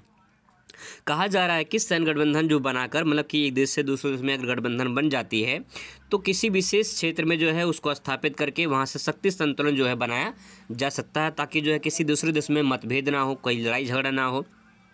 यहाँ पे जो है इस प्रकार से आप जो है आराम से लिख सकते हो। एक बात दोस्तों मैं आपको और बता दूँ, जैसे मान लो ये पॉइंट अगर आपको समझ में आ गया तो बहुत अच्छी बात है, अगर नहीं आया है तो आप ऐसे समझ लीजिए। जैसे मान लीजिए आपके दोस्तों का गुट है, ठीक है, आपके दोस्तों का गुट है। अगर ये दोस्त ये गुट जो बनाए हैं, जैसे मान लो आप 12th में हैं, ठीक है, और आपके साथ में जो है ये मान लीजिए 12th आर्ट वाले हैं, 12th आर्ट वाले हो गए, उधर साइंस वाले बच्चे 12 साइंस वाले बच्चे। अगर ये दोनों बच्चे साइंस और आर्ट आपस में मिल जाए, क्योंकि साइंस और आर्ट में हमेशा विवाद चलता रहता है, ठीक है। आर्ट वाले सोचते हैं कि जो है हम थोड़ा सा कमज़ोर हैं, साइंस वाले सोचते हैं कि जो है हम थोड़ा सा क्या बहुत ज़्यादा अपने को 30 मार खा समझते हैं। तो कहने का तात्पर्य ये है कि अगर ये साइंस और आर्ट आपस में मिल जाएँ तो हो सकता है कि जो कॉमर्स वाले बच्चे हैं वो थोड़ा सा पीछे हो जाए, या फिर आर्ट और कॉमर्स वाले मिल जाए तो साइंस वाले पीछे हो जाएंगे। तो इस प्रकार से अगर गठबंधन बना के चलेंगे तो क्योंकि एकता में शक्ति होती है तो कोई दिक्कत नहीं होगा। आगे सवाल आपके सामने यहाँ पे है, साझी परंतु अलग अलग जिम्मेदारी की अवधारणा का संक्षिप्त व्याख्या कीजिए। साझी परंतु अलग अलग जिम्मेदारियों की अवधारणा का संक्षेप में वर्णन कीजिए। क्वेश्चन छोटा सा है लेकिन यह समझने का प्रयास करेंगे। विश्व पर्यावरण तेजी से प्रदूषित हो रहा है, अधिकांश देश अंधाधुंध प्राकृतिक संसाधनों का दोहन कर रहे हैं, इससे मानव सभ्यता खतरे में आ गई है। इसीलिए कहा गया है कि पर्यावरण को बचाने में भी सभी की साझी जिम्मेवारी है। तो यहाँ पे साझी का मतलब ये है कि साझी जिम्मेवारी का मतलब ये है कि जो हमारा पर्यावरण है इसमें सभी लोगों की जिम्मेवारी बनती है कि इसे प्रदूषण से बचाया जाए, ताकि जो है हम एक स्वच्छ वातावरण को बना सके और हमारी पृथ्वी जो है उसको बचा सके। तो इसलिए यहाँ पे कहा गया कि सभी को साझी जिम्मेवारी है, सभी का कर्तव्य है कि हमें पर्यावरण को बचाना है, उसे दूषित नहीं होने देना है। ठीक है, आगे सवाल आपके सामने यहाँ पे आ चुका है, काफ़ी मोस्ट इंपॉर्टेंट है। अब शुरुआत यहाँ पे करेंगे जो है लॉन्ग क्वेश्चन की। ठीक है, लॉन्ग क्वेश्चन यहाँ पे देख लीजिए आपके सामने क्वेश्चन कैसे घुमा के पूछता है। इस क्वेश्चन के पेपर जो है पैटर्न को समझने की कोशिश करना है। यहाँ पे देखिए पहला क्वेश्चन आपके सामने है लॉन्ग क्वेश्चन का। भारत की विदेशी नीति के प्रमुख उद्देश्य लिखिए। 2022 में सवाल पूछा गया था, जी नहीं भरा एग्जामिनर को, यानी जो बोर्ड वाले हैं, और उन्होंने इस सवाल को घुमा दिया और 2020-23 में सवाल पूछ लिया फिर से कि स्वतंत्रता के बाद भारत की विदेशी नीति को प्रभावित करने वाले कारकों का वर्णन कीजिए। 2020 में तो पूछा गया था, 2023 में फिर से क्वेश्चन रिपीट हो गया। इसके बाद भारत की विदेशी नीति की प्रमुख विशेषताएं लिखिए, इसको भी 2020 में जो है सवाल पूछा गया था। तो क्वेश्चन काफ़ी इंपॉर्टेंट है, आइए समझने की कोशिश करते हैं। सबसे पहले दोस्तों आप हेडिंग डालेंगे भारत की विदेशी नीति और इसके बारे में लिखेंगे भारत की विदेशी नीति क्या होती है। भारत की विदेशी नीति का मूल बातें हमारे संविधान के अनुच्छेद जो है 51 में वर्णित है। तो 51 में जो है विदेशी नीति के बारे में जो है बताया गया है अनुच्छेद 51 में। आइए समझने की कोशिश करते हैं और क्या विदेशी नीति में आता है या फिर इसमें कैसे प्रभावित कर सकते हैं। तो भारत के अंतर्राष्ट्रीय क्षेत्र में शांति सुरक्षा के वृद्धि के लिए प्रयत्नशील रहेगा। यह सभी राष्ट्रों के साथ मैत्रीपूर्ण संबंध बनाए रखेगा। भारत के इस बात को भी प्रयत्न करेगा कि अंतर्राष्ट्रीय कानूनों और संधियों के सभी राष्ट्रीय पालन करने का प्रयास करेगा। साथ ही भारत अंतर्राष्ट्रीय विवादों के निराकरण हेतु पंच निर्णय का स्वीकार करेगा। यहाँ पे दोस्तों बहुत ही सिंपल पॉइंट है, विदेशी नीति, फॉरेन पॉलिसी, यानी जो है विदेशी नीति के बारे में बात कही जा रही है। सिंपल सी बात ये है कि अगर मान लेते हैं नीति का मतलब क्या होता है, कोई ऐसी नीति बनाई गई, कोई ऐसी नियम बनाए गए हैं, कोई ऐसी कानून बनाए गए हैं जिससे जो है भारत जो है वो अमल कर रहा है और भारत जो है उसको देखता है, समझता है और उस पर काम करता है। लेकिन ये विदेशी नीति है, जैसे देश में जो कानून बने हैं हम उस देश के कानून का पालन करते हैं, उसके नियमों का पालन करते हैं। ऐसे ही एक विदेश में नीति बनाई गई है, एक विदेश में नियम बनाए गए हैं, एक देश से दूसरे देश में व्यापार के लिए या फिर जो है कोई संबंध या फिर जो है राजनीति के लिए एक नीति बनाई गई है। उस नीति में भारत की क्या जो है विचारधारा है, भारत कैसे उस नीति को अमल करता है, भारत कैसे नियमों का पालन करता है, वही इसमें बताया गया है कि अंतर्राष्ट्रीय क्षेत्र में शांति सुरक्षा के लिए वृद्धि के लिए प्रयत्नशील रहेगा। पहला पॉइंट है कि भारत हमेशा चाहता है कि शांति बनी रहे, सुरक्षा बनी रहे। भारत किसी प्रकार का कोई लड़ाई झगड़ा नहीं करना चाहता है। वो तो ऐसे कुछ देश हैं भारत से जो लड़ते रहते हैं, जैसे पाकिस्तान, चाइना, ऐसे देश हैं जो है खुरापात हरकत करते रहते हैं, लेकिन भारत हमेशा दोस्ती अपनाना चाहता है। देखो, मैत्रीपूर्ण संबंध बनाना रखना चाहता है भारत, लेकिन कुछ ऐसे देश हैं, चाइना, पाकिस्तान जैसे देश हैं, ये सब जो है खुरापात हरकत करके जो है वो भारत को हमेशा उकसाते रहते हैं और वो हमेशा जो है लड़ाई जो है चाहते हैं। तो यहाँ पे जवाब तो मिलता रहता है भारत की तरफ से। आगे ले सकते हैं इसमें, भारत की इस बात का प्रयत्न करेगा कि अंतर्राष्ट्रीय कानून और संधियों के सभी राष्ट्रों का पालन करेगा। यानी भारत हमेशा चाहता है कि जो भी अंतर्राष्ट्रीय कानून बनाएगा उस पर जो है हम अमल करेंगे, उसका जो है पालन करने का प्रयास करेंगे। और साथ ही भारत ये भी चाहता है कि कोई किसी प्रकार का विवाद होता है तो उसमें जो है विवाद का निवारण करने के लिए पंच निर्णय, यानी जैसे होता है गांव में पंचायत बैठती है और पंचायत जो पंच का निर्णय होता है वही जो है सर्वोपरि होता है। तो जो भी अंतर्राष्ट्रीय विवाद होता है, अगर भारत के साथ में किसी देश से दूसरे देश में जो भी न्याय निकल कर सामने आएगा, भारत जो है उसको स्वीकार करेगा, यानी पंच का जो है स्वीकार करेगा भारत। तो भारत हमेशा जो है अच्छा विचार रखता है विदेशी नीति के बारे में। अब दोस्तों इसके बारे में कुछ सिद्धांत हैं, कुछ जो है उद्देश्य हैं, उसके बारे में यहाँ पे समझने की ज़रूरत है। यहाँ पे दोस्तों अगर पॉइंट के साथ आप लिखेंगे, पॉइंट के साथ याद करेंगे तो आपको दिक्कत नहीं होगी, समझने का बस प्रयास करेंगे। भारत में विदेशी नीति के प्रमुख उद्देश्य क्या है, या सिद्धांत क्या है, या विशेषताएं क्या हैं, ये से अगर आप सवाल पूछ ले तो आप इसका आंसर जो इस प्रकार से देंगे।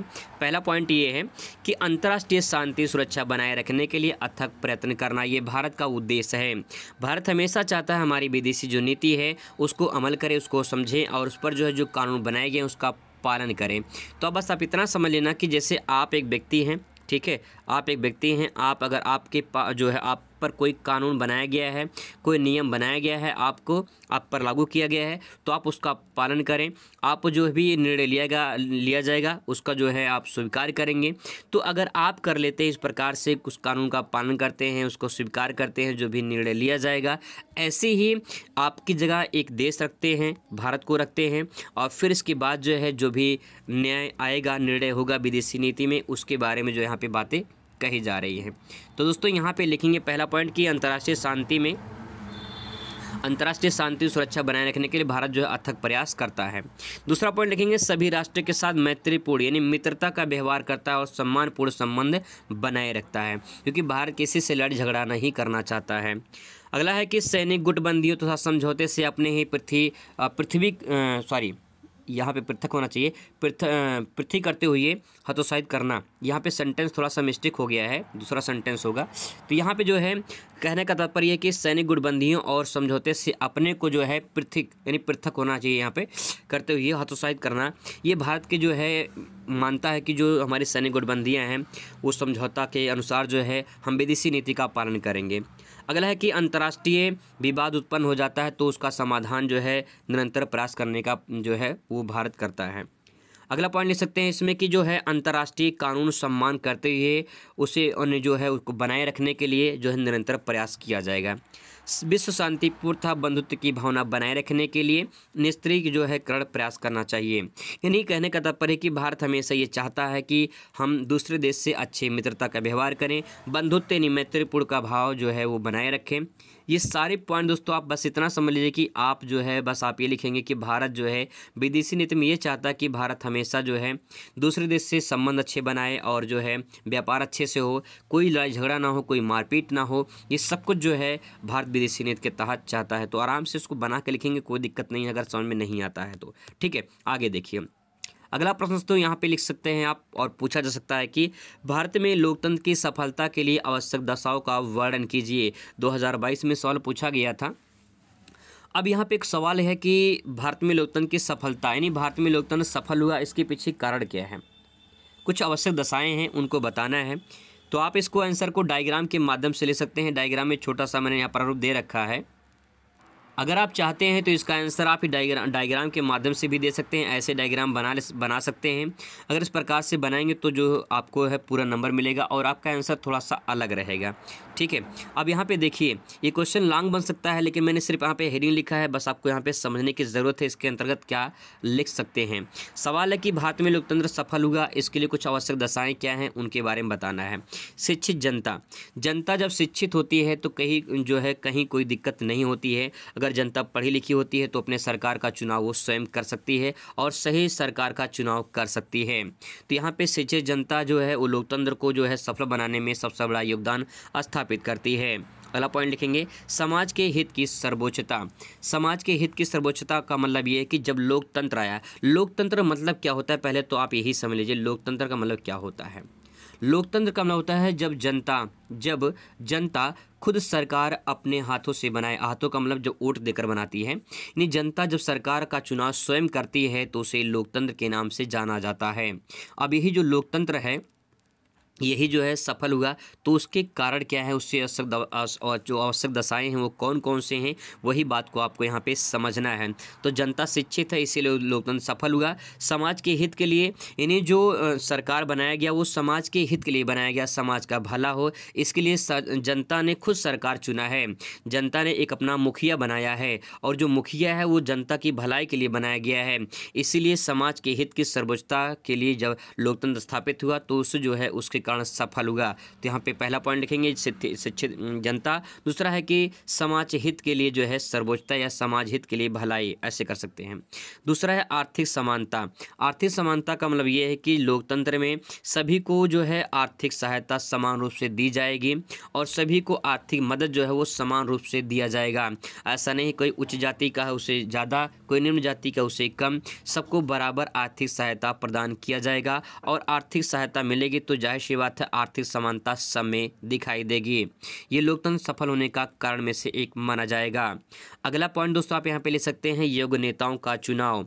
देखिए जो जनता ने सरकार चुना है, जब जनता सरकार चुनती है तो कहीं न कहीं योग्य नेताओं का चुनाव करती है। इन्हें जो कुशल हो, जो पढ़ा लिखा हो, समझदार हो, जो देश के लिए कुछ कर सके, जो समाज के लिए कुछ कर सके, ऐसे योग्य नेताओं का चुनाव जनता करती है। तो जनता जब योग्य नेताओं का चुनाव करती है तो लोकतंत्र में सफलता का कारण माना जाएगा। अगला पॉइंट ले सकते हैं शांति और सुव्यवस्था। जनता हमेशा चाहती है कि समाज का भला हो और जब जनता सरकार चुनेगी तो सरकार जो बनेगी जनता के द्वारा वो हमेशा चाहेगा कि शांति बनी रहे और सुव्यवस्था बनी रहे, यानी व्यवस्था जो हो वो सुव्यवस्था हो, कोई भी कहीं कोई प्रॉब्लम ना हो, कोई समस्या ना हो। तो दोस्तों जो पॉइंट मैं आपको बता रहा हूँ 4-5 लाइन आराम से हर पॉइंट में हेडिंग डाल के लिखेंगे तो आपका पूरा जो है लॉन्ग क्वेश्चन बन जाएगा और पूरा नंबर आपको मिल जाएगा। बस ध्यान रखना है कि क्या सवाल कहना चाह रहा है और क्या हेडिंग में मैं समझा रहा हूँ। आगे है राजनीतिक जागरूकता। जैसे जैसे लोग पढ़े लिखे मतलब शिक्षित होते चले गए, लोगों में जागरूकता हुई और जो है अपने राजनीति का चुनाव जो है वो सही तरीके से करने लगे। धीरे धीरे उनके अंदर यानी जनता के अंदर भी राजनीतिक जागरूकता जो है वो आई और लोग समझें कि हमें सही नेता का चुनाव करना चाहिए। ये भी लोकतंत्र का कारण माना जाता है कि सफलता के लिए। अगला पॉइंट है रोजगार के अवसर। जब लोगों को रोजगार नहीं मिल रहे थे तो जनता ने जब सरकार बनाया, यानी जब लोकतंत्र आया तो लोगों को समान अवसर मिले और लोगों को समान अवसर के साथ साथ समान रोजगार भी मिलता चला गया। जब रोजगार मिला तो लोकतंत्र में सफलता होने का कारण माना गया। आगे ले सकते हैं जनता की सहायता। लोकतंत्र में जनता अपने सरकार इसलिए बनाए कि जनता जो है जो सरकार है वो समाज का भला कर सके, जनता की सहायता कर सके। इसीलिए जो है जनता की जब सहायता हुई लोकतंत्र में तो सरकार का जो है लोकतंत्र जो है वो सफलता का कारण माना गया। तो दोस्तों कुछ पॉइंट है यहाँ पे आप इसे जो है अच्छे से लिख कर जो है ये पूरे नंबर प्राप्त कर सकते हैं। क्वेश्चन आपके सामने अगला है, काफ़ी मोस्ट इम्पॉर्टेंट क्वेश्चन है। क्वेश्चन के पैटर्न को समझने की कोशिश करना आप। 1975 में राष्ट्रीय आपातकाल की घोषणा करते हुए सरकार ने इसके क्या कारण बताए हैं। ये सवाल एनसीईआरटी का है और ये सवाल जो है इसी सवाल को अथवा करके पूछा है कि 1975 में घोषित आपातकाल जो था उसके जो सबक थे उस पर एक संक्षिप्त निबंध लिखना है। इसी सवाल को अथवा करके फिर पूछा कि राष्ट्रीय आपातकाल के परिणामों की व्याख्या मूल अधिकारों तथा कार्यपालिका व न्यायपालिका के आधार पर कीजिए। इसी सवाल को अथवा करके पूछ सकता है कि भारत में आपातकाल के 1975 के कारण और उसके परिणामों का वर्णन कीजिए। तो दोस्तों यहाँ पे आप देख सकते हैं क्वेश्चन कितनी बार घुमा घुमा के पूछा है। आपको बस इतना समझ लेना है कि 1975 में जो है एक जो है आपातकाल लागू हुआ था। ये आपातकाल कब आया था, कैसे आया था, क्या कारण था आपातकाल लागू होने का, इसी के बारे में आपको समझना है। पूरा आंसर यही है, बस क्वेश्चन थोड़ा सा घुमा दिया है। आइए इसके आंसर को समझने की कोशिश करते हैं। सबसे पहले आपको यहाँ पे एक क्वेश्चन जो है उठाते हैं जो बहुविकल्पीय, फिर अति लघु क्वेश्चन को यहाँ पे कवर कर लेंगे। साल 1975 की बात है। श्रीमती इंदिरा गांधी उस टाइम पे जो है प्रधानमंत्री थी, देश के सरकार में थी। तो यहाँ पे इंदिरा गांधी सरकार थी और उनमें जो है आपातकाल की घोषणा की थी। आपातकाल की घोषणा जो है 25 जून 1975 को श्रीमती इंदिरा गांधी जो प्रधानमंत्री थी उनके शासनकाल में हुआ था। तो आपसे सवाल पूछा जा सकता है कि आपातकाल की घोषणा कब की गई थी। तो 25 जून 1975 को आपातकाल की घोषणा की गई थी। उस टाइम पे प्रधानमंत्री कौन थी, तो जवाब होगा श्रीमती इंदिरा गांधी। आगे इसके बारे में थोड़ा सा और लिखेंगे आपातकाल के बारे में। विभिन्न आर्थिक और राजनीतिक कारणों से गैर कांग्रेसी राजनीतिक दलों ने देश के विभिन्न भागों में आंदोलन कर रखे थे। इन्हीं जो कांग्रेस के नेता नहीं थे, जो गैर कांग्रेसी थे, वो विभिन्न देशों में विभिन्न भागों में जो है आंदोलन कर रहे थे। फॉर एग्जांपल मैं आपको ऐसे बता दूं, जैसे मान लीजिए बीजेपी की सरकार है, ठीक है, बीजेपी की सरकार है। अब ये बीजेपी की सरकार केंद्र में भी है और राज्य में भी है, यानी यूपी में भी है। तो दोस्तों अगर बात करें यहाँ पे, अगर मान लीजिए कोई अन्य जो पार्टी के लोग हैं, ठीक है, अगर ये अन्य पार्टी के लोग अलग अलग शहरों में, अलग क्षेत्रों में आंदोलन करने लगे, तो इस प्रकार से आंदोलन करने लगे और जो है आंदोलन काफ़ी जो है बड़ा हो जाए, तो कहीं न कहीं आपातकाल की घोषणा जो है करनी पड़ती है। वही बात यहाँ पे कहा गया है कि राजनीतिक कारण के कारण, जो आर्थिक राजनीतिक कारण था, उसके कारण जो गैर कांग्रेसी थे, जो कांग्रेस के नेता नहीं थे, वो सब जो है विभिन्न देशों के विभिन्न क्षेत्रों में जो आंदोलन कर रखे थे। जगह जगह हड़ताल, तालाबंदी, धरना आदि का आयोजन किया जा रहा था। देखिए कैसे कैसे आंदोलन की शुरुआत हुई थी और किस कारण जो है आपातकाल लागू हुआ था, वही जो है यहाँ बताया गया है। देश के अलग क्षेत्रों में हड़ताल हो रहा था, तालाबंदी हो रही थी, धरना हो रहा था और इसके आयोजन के कारण जो है आपातकाल की घोषणा की गई थी। क्षेत्रीय जो आंदोलन राष्ट्रीय राजनीति को भी प्रभावित कर रहे थे। क्षेत्रीय आंदोलन का मतलब ये है कि जैसे यूपी, बिहार, महाराष्ट्र, तमिलनाडु, उत्तर भारत, दक्षिण भारत, पूर्व पश्चिम, सभी जगह पे क्षेत्रीय आंदोलन भी हो रहे थे। जो राष्ट्रीय राजनीति थी वो भी प्रभावित हो रही थी। 1974 तक देश में एक प्रकार का अराजकता की स्थिति दिखाई देने लगी। 1974 आते आते जो है ये आंदोलन काफ़ी भयानक रूप ले लिया और जब काफ़ी भयानक रूप ले लिया तो जो है अराजकता, यानी जो कुछ बुराइयां ऐसी थी, कुछ उपद्रव ऐसे हो रहे थे, वो सामने आ गए, जिसके कारण सरकार ने विरोधी दलों के आंदोलन को दबाने के लिए 1975 में जो है आपातकाल की घोषणा कर दी गई थी।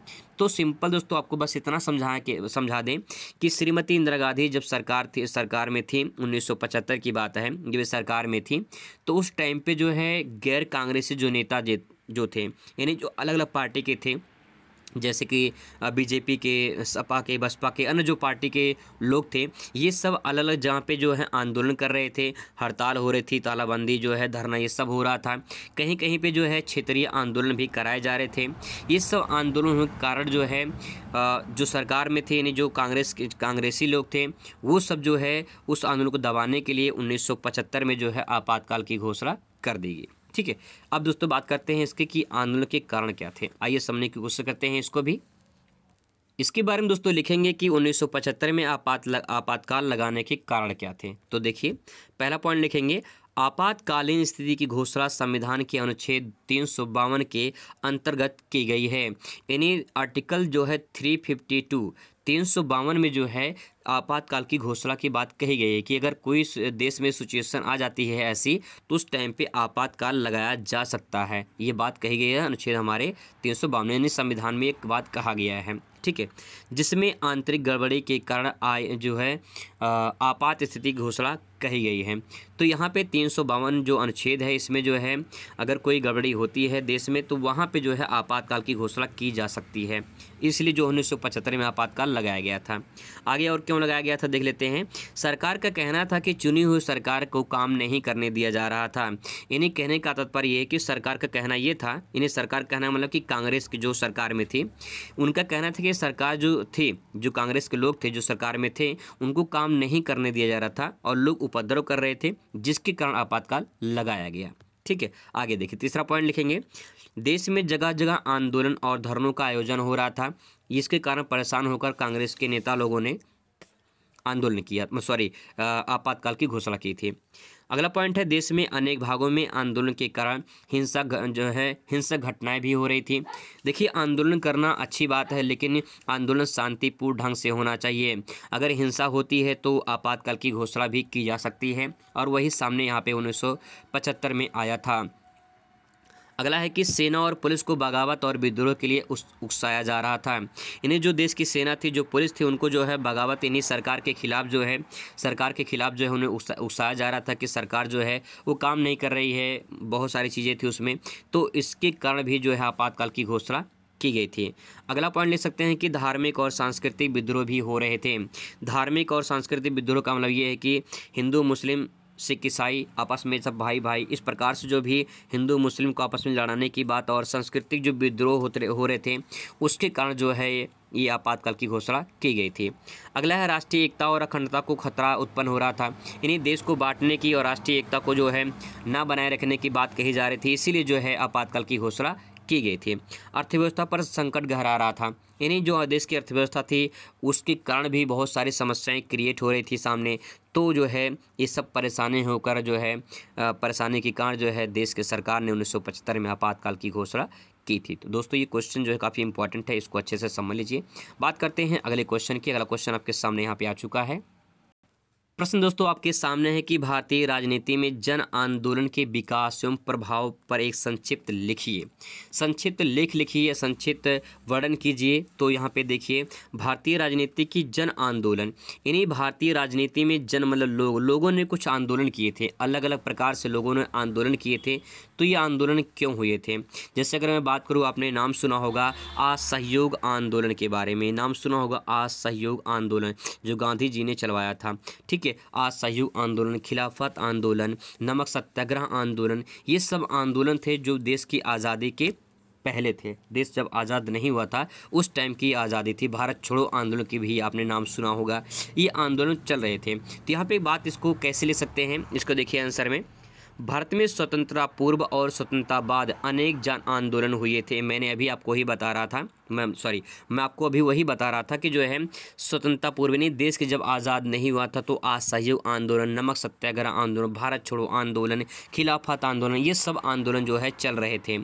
स्वतंत्रता के बाद भी देश की आज़ाद जब हो गया उसके बावजूद भी बहुत सारे आंदोलन चले। उन आंदोलन के कारण जो है ये राजनीति पे प्रभाव पड़ा है। आइए उन्हीं को समझते हैं, जिन्होंने बाद में राजनीतिक रूप ग्रहण कर लिया। आंध्र प्रदेश, पश्चिम बंगाल, यूपी, बिहार, दिल्ली आदि राज्यों में जन आंदोलन किए गए। अब देखिए यहाँ पे इन आंदोलनों में शामिल कई व्यक्ति और संगठन राजनीतिक दलों में सक्रिय रूप से जुड़े और जिसका प्रभाव दिखाई दिया। कहने का तात्पर्य है कि जो जन आंदोलन में शामिल हुए बाद में जो है वो राजनीतिक दलों में भी दिखाई दिए और राजनीतिक दलों के रूप में जो है वो आगे बढ़ते रहें और फिर इसके बाद जो है एक जो है राजनेता के रूप में उभरे हुए हैं।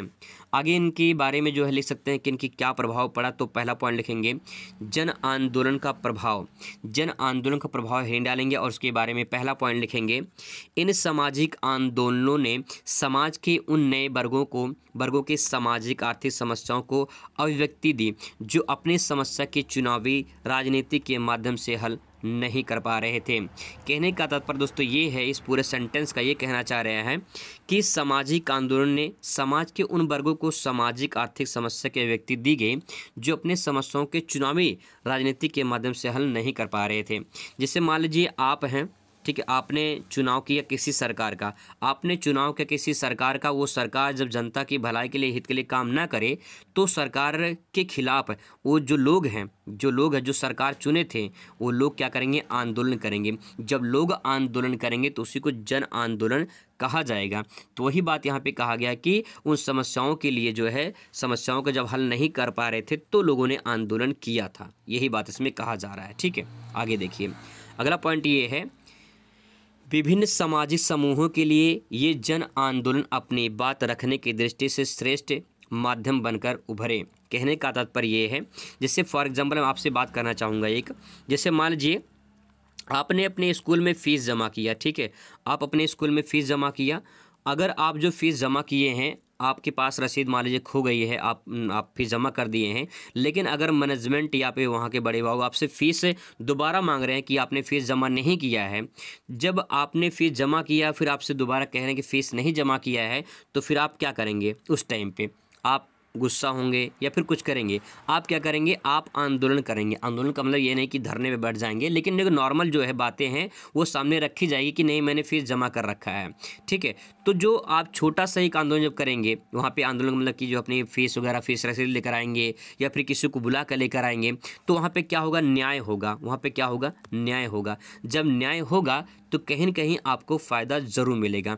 अगर आप आवाज़ नहीं उठाएंगे तो हो सकता है कि आपसे मैनेजमेंट दोबारा पैसा ले और आपको देना पड़ेगा, क्योंकि भाई अगर पैसा नहीं देंगे तो एडमिट कार्ड नहीं मिलेगा, एडमिट कार्ड नहीं मिलेगा तो आपको परीक्षा नहीं देने दिया जाएगा। तो कहने का तात्पर्य दोस्तों यही है कि जो विभिन्न सामूहिक समूह जो लोग थे, जो जन आंदोलन कर रहे थे, उनकी बात जो है, उनकी बात रखने के श्रेष्ठ माध्यम बनकर उभरे। तो लोग अपनी बातों को रख रहे थे, जब अपनी बात रखेंगे तो उनको न्याय ज़रूर मिलेगा।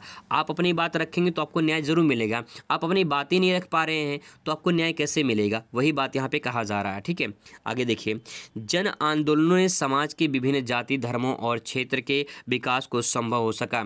जब लोग आंदोलन किए, ठीक है, जब लोग आंदोलन किए तो समाज के कई जाति धर्म में जो है लोगों को उसका फ़ायदा मिला। ठीक है, आगे देखिए, अगला पॉइंट दे सकते हैं कि ये जन आंदोलन जनता के उचित मांग को प्रतिनिधि बनकर उभरे। यानी जो जनता ने जो मांग किया था उसको जो है उसका मांग पूरा हुआ और उसके बाद जो है किसी का भी जो है शोषण नहीं हो सका। ठीक है, अगला है, ऐसे आंदोलनों ने चुनाव में भाग तो नहीं लिया, लेकिन राजनीतिक दलों में इनका नज़दीकी रिश्ता स्थापित हो गया। बहुत सारे ऐसे लोग हैं जो आंदोलन किए थे, जैसे गांधी जी बहुत सारे आंदोलन किए थे, लेकिन वो कभी नेता नहीं बने थे, लेकिन राजनीति से जुड़े थे। ठीक है, डायरेक्ट या इनडायरेक्ट में जुड़े थे। डायरेक्ट नहीं कह सकते हैं, लेकिन इनडायरेक्ट में वो जुड़े थे। तो यहाँ पे वही बात यहाँ पे कही जा रही है। तो दोस्तों ये कुछ पॉइंट थे जो इस प्रश्न से संबंधित थे। इसका भी आंसर आई होप आपको समझ में आया होगा और आप अच्छे से इसे प्रेजेंट कर सकते हैं। अगला प्रश्न आपके सामने यहाँ पे दोस्तों आ चुका है। क्वेश्चन बहुत ही मोस्ट इम्पॉर्टेंट है कि भारतीय राजनीति के क्षेत्रवाद की भूमिका का वर्णन कीजिए। क्षेत्रवाद, भारत में बहुत ज़्यादा जो है एक तरह से क्षेत्रवाद पाया जाता है, क्योंकि भारत जो है क्षेत्र से बहुत ज़्यादा क्षेत्रवाद होता है यहाँ पे। जैसे कहते हैं कि मैं महाराष्ट्र का हूँ तो मैं मराठी हूँ, मैं यूपी का हूँ, मैं बिहार का हूँ, मैं तमिल का हूँ, मैं उड़ीसा का हूँ, मैं बंगाली हूँ, मैं ये हूँ, मैं वो हूँ। तो कहने का तात्पर्य ये है कि जैसे मान लीजिए कोई बिहार का है, ठीक है, कोई बिहार का है, कोई यूपी का है, और ये जो है किसी दूसरे राज्य में कमाने जाए, ठीक है, जैसे ये महाराष्ट्र में चला जाए या फिर जो है गुजरात में चला जाए या फिर राजस्थान में चला जाए या फिर पंजाब में चला जाए, जब वहाँ पे कमाने जाएगा बिहार यूपी बिहार के लोग, तो वहाँ के लोग अगर इन यूपी बिहार के लोग से मतभेद करें, ठीक है, या क्षेत्रवाद की भावना रखे, तो इस पूरी प्रक्रिया को ही जो है क्षेत्रवाद कहा जाएगा। ठीक है, आगे इसका आंसर देखिए कैसे लिखेंगे। क्वेश्चन बहुत ही मोस्ट इंपॉर्टेंट है, 2020 में, 2022 में, 2023 में सवाल लगातार पूछा जा रहा है, इसलिए मोस्ट इंपॉर्टेंट है, ध्यान रखेंगे। सबसे पहले आपको ये समझना कि क्षेत्रवाद होता क्या है। देखिए, क्षेत्रवाद का अर्थ किसी देश के उस छोटे से क्षेत्र से है जो आर्थिक, सामाजिक और आदि कारणों से अपने पृथक अस्तित्व को जागृत करता है। यानी कहने का तात्पर्य दोस्तों ये कि क्षेत्रवाद छोटा शब्द है और छोटे स्तर का है। यहाँ पे बात ये कही जा रही है कि आर्थिक, सामाजिक या फिर अन्य किसी कारण से उत्पन्न अपने अस्तित्व को बनाए रखता है। जैसे मान लीजिए यूपी के लोग हैं, ठीक है, यूपी के लोग हैं। यूपी के लोग मानते हैं, यूपी में बहुत सारी भाषाएं बोली जाती हैं। यूपी में ही आप पश्चिम में चले जाइए, वहाँ पे खड़ी बोली बोली जाती है। अवध में चले जाइए, वहाँ पे थोड़ा सा प्रेम मोहब्बत वाली भाषा बोली जाती है। थोड़ा सा पूर्वांचल साइड में चले जाइए, वहाँ पे और मीठी भाषा बोली जाती है। लेकिन अगर आप पश्चिम यूपी में जाइए तो ऐसा बोली बोलते हैं, ऐसा भाषा बोलते हैं कि जैसे लड़ाई हो जाए, थोड़ी थोड़ी बातों पे मार हो जाए, ऐसा भाषा होता है वहाँ पे। एकदम खड़ी भाषा बोलते हैं। जैसे कि आप मेरठ गाज़ियाबाद की साइड में चले जाइए, अगर आप जो है बनारस जो है यहाँ पे चले जाइए, बनारस में चले जाइए, गाजीपुर बलिया चले जाइए, तो इस साइड में जो है आपको थोड़ा सा प्रेम वाली भाषा दिखाई देगी। लखनऊ साइड में चले जाइए, अवध वाले क्षेत्र में चले जाइए आप यहाँ पे, तो यहाँ पे मीठी भाषा थोड़ी सी बोली जाती है, ठीक है। लेकिन अगर पश्चिम में चले जाएंगे तो यहाँ पे जैसे जो भाषा बोलते हैं ना, ऐसा लगता है कि भैया मार हो जाए अभी। तो कहने का तात्पर्य दोस्तों ये है कि यहाँ पे भी क्षेत्रवाद की भावना दिखाई देती है। जैसे कि आर्थिक रूप से, सामाजिक रूप से कई प्रकार से भावनाएं जो जागृत होती है लोगों के अंदर में कि मैं ये हूँ, मैं वो हूँ, तो उसके आधार पे जो है कहीं न कहीं क्षेत्रवाद होता है। आइए इनको और डिटेल में समझने की कोशिश करते हैं। अब देखिए यहाँ पे भारतीय राजनीति में क्षेत्रवाद की भूमिका को निम्नलिखित बिंदुओं के रूप में स्पष्ट किया जा सकता है। आइए यहाँ पे डिटेल में समझते हैं कैसे। विभिन्न क्षेत्रों के मध्य संघर्ष और तनाव। क्षेत्रवाद क्यों होता है, क्षेत्रवाद में कारण क्या है, या क्षेत्रवाद को कैसे समझ सकते हैं। तो विभिन्न क्षेत्रों में मध्य क्या होता है, संघर्ष होता है, तनाव रहता है, जिसके कारण लोग क्षेत्रवाद की भावना रखते हैं। मैं अभी शुरू में आपको बता चुका हूं, अगर कोई यूपी बिहार का व्यक्ति है, ठीक है, कोई यूपी बिहार का व्यक्ति है और जो है ये महाराष्ट्र, दिल्ली या फिर गुजरात, जो है कर्नाटक में कहीं पे कमाने जाता है, तो वहाँ के लोग सोचते हैं कि जो यूपी बिहार के लोग पिछड़े हैं, ठीक है, तो वो जो क्षेत्रवाद की भावना है ना, वो जो है सवाल यहाँ पे उत्पन्न करती है क्षेत्रवाद की। तो तनाव और संघर्ष के कारण जो है क्षेत्रवाद होता है। आगे है राज्य और केंद्र सरकार के मध्य मतभेद होता है। जैसे मान लीजिए यूपी में बीजेपी सरकार है, केंद्र में भी बीजेपी सरकार है। अगर किसी दूसरे राज्य में जो है बीजेपी सरकार ना हो और वहाँ पे केंद्र में बीजेपी सरकार है, तो उस राज्य से केंद्र सरकार में हमेशा मतभेद होगा, क्योंकि वहाँ पे तालमेल बैठेगा नहीं, क्योंकि केंद्र से भी जो है उसको जो है कोई एक तरह से जो है कोई मदद नहीं उतना मिल पाएगा। तो कहने का तात्पर्य कि मतभेद होने के कारण जो है क्षेत्रवाद की भावना हो जाती है। स्वार्थी नेतृत्व और संगठनों का विकास। हमेशा लोग चाहते हैं कि हमारा विकास हो, हमारा विकास हो। अपना विकास के करने के चक्कर में क्षेत्रवाद की भावना उत्पन्न होती है कि यहाँ पे स्वार्थी नेतृत्व लिखा है। स्वार्थी कब नहीं होता है, लोग चाहते हैं कि सिर्फ हमारा विकास हो, सिर्फ हमारा, हम सबका ना हो, हमारा विकास हो, हमारा विकास हो। तो जब स्वार्थी लोग रहेंगे, जब अपना ही लोग चाहेंगे, तो जाहिर सी बात है अपना अपना करते करते जो है वो जो है सिचुएशन ऐसी क्रिएट हो जाती है कि क्षेत्रवाद की भावना उत्पन्न हो ही जाता है, ठीक है। आगे है राष्ट्रीय एकता की चुनौती। देश को एक बनाने के लिए जब क्षेत्रवाद की भावना रहेगी तो राष्ट्रीय एकता बनेगी? बिल्कुल नहीं बनेगी। सभी लोग अपना अपना सोच रहे हैं, ये नहीं सोच रहे हैं कि हमें देश के लिए करना चाहिए, हमें देश के लिए विकास का सोचना चाहिए। जब लोग देश के विकास के बारे में सोचेंगे तो क्षेत्रवाद की भावना नहीं आएगी। लेकिन लोग अपनी अपनी बातें सोचते हैं, अपने क्षेत्र के बारे में सोचते हैं, ये नहीं सोचते कि देश का विकास हो, देश का विकास हो। लेकिन क्षेत्रवाद की जब विकास की भावना सोचते हैं तब लोग जो है राष्ट्रीय एकता की चुनौती यहाँ पर उत्पन्न हो जाती है। नए राज्यों की मांग। 2 जून 2014 को जो है 2 जून 2014 को आंध्र प्रदेश से एक राज्य बना था, नाम है तेलंगाना। आपको अच्छे से पता होगा तेलंगाना राज्य बना था। तो जब नए राज्यों की मांग की जाती है तब भी जो है एक बहुत बड़ी समस्या होती है। जब नए राज्य मांगे जाते हैं तो उसमें भी क्षेत्रवाद की भावना होती है। जिस क्षेत्र से अलग होता है, जो क्षेत्र नया बनता है, उन क्षेत्रों में हमेशा जो है एक तरह से मतभेद हो जाता है। फॉर एग्जांपल मैं आपको ऐसे समझा दूं, जब भारत पाकिस्तान एक में थे, भारत पाकिस्तान जब एक में थे, बंटवारा नहीं हुआ था, लेकिन जब भारत पाकिस्तान जब बट गया, भारत पाकिस्तान अलग हो गया, तो अब जो है यहाँ पे देखिए कितनी कट्टर दुश्मनी है भारत पाकिस्तान में। तो कहने का तात्पर्य ये है कि जब दो लोग जब दो भाई एक में रहते हैं ना, तो उनमें कोई मतभेद नहीं होता है। लेकिन जब दोनों भाई अलग अलग हो जाते हैं ना, तो उनमें मतभेद हो जाती है और हमेशा लड़ाई झगड़ा चलते रहते हैं। तो कहीं न कहीं ये सबसे बड़ी समस्या हो जाती है। ये सारा जो है कारण है क्षेत्रवाद का, ठीक है। तो दोस्तों ये पॉइंट था, ये सारे पॉइंट जो है क्षेत्रवाद के थे। अब इसमें आगे पॉइंट लिखेंगे, क्षेत्रवाद रोकने के संबंध में निम्नलिखित उपाय सुझाइए। अगर ये भी आपसे पूछ ले तो इसका आंसर भी आप यहाँ पे लिख सकते हैं। ध्यान रखेंगे, इसको आप हेडिंग बना सकते हैं और उसके बारे में 4-5 लाइन आराम से लिख सकते हैं बना के। राष्ट्रीय नीति का निर्धारण किया जाए। इन्हीं अगर राष्ट्रीय नीति का निर्धारण कर किया जाए, मतलब राष्ट्रीय नीति का मतलब कि सबके अंदर, सबके जो कोई भी क्षेत्र का हो, किसी भी राज्य का हो, सबके अंदर यही होना चाहिए कि हमें देश का विकास करना चाहिए, हमें राष्ट्र का विकास करना चाहिए, राष्ट्र की जो नीति है, यानी जो नियम है उसको पालन करना चाहिए, तो जो है कहीं न कहीं क्षेत्रवाद रुक सकता है। आगे है आधारभूत ढांचे का विकास किया जाए। आधारभूत ढांचे का विकास करने का मतलब ये होता है कि जो हमारे आधारभूत संसाधन होते हैं, जैसे रोटी कपड़ा मकान सबको चाहिए, अगर सबका जो है विकास एक साथ में करें, है ना, चाहे किस जाति का हो, चाहे जिस धर्म का हो, चाहे जिस क्षेत्र का हो, सबको जो है जो उनकी आधारभूत आवश्यकताएं हैं, जो मूलभूत आवश्यकताएं हैं, अगर उनका विकास हो तो हो सकता है कि क्षेत्रवाद जो है वो ना हो। अगला है सांस्कृतिक एकीकरण के लिए प्रयास किया जाना चाहिए।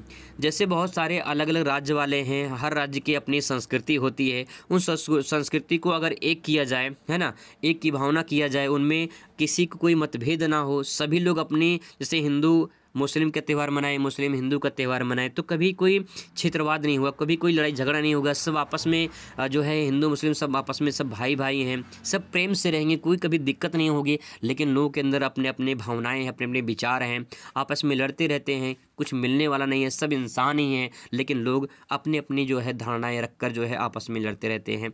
तो दोस्तों अगर संस्कृति का एकीकरण किया जाए तो हो सकता है कि क्षेत्रवाद को कम किया जा सकता है। अगला है कि क्षेत्रीय भाषाओं का सम्मान किया जाए। अपने अपने क्षेत्र की अलग अलग भाषा होती है। मैंने अभी आपको बताया कि पश्चिमी यूपी में जिससे खड़ी बोली भाषा बोली जाती है, आधु में थोड़ी सी नॉर्मल भाषा, सामान्य भाषा बोली जाती है।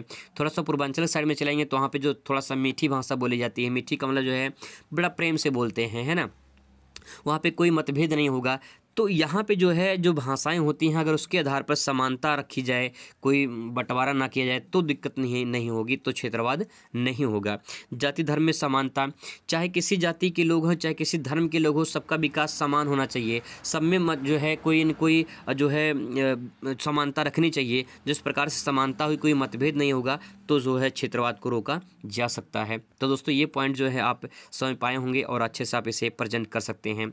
आपके सामने दोस्तों यहाँ पे लास्ट प्रश्न है, बस यही प्रश्न तैयार कर लीजिए। इतने लॉन्ग क्वेश्चन जो है तैयार कर लीजिए, आपका इसी में से आएगा। कुछ और लॉन्ग क्वेश्चन मैं ऑलरेडी पहले करा चुका हूँ, तो बस आप यही लास्ट क्वेश्चन तैयार कर लीजिए। आगे देखते हैं इस क्वेश्चन का आंसर। देखिए, भारत चीन संबंधों पर प्रकाश डालिए।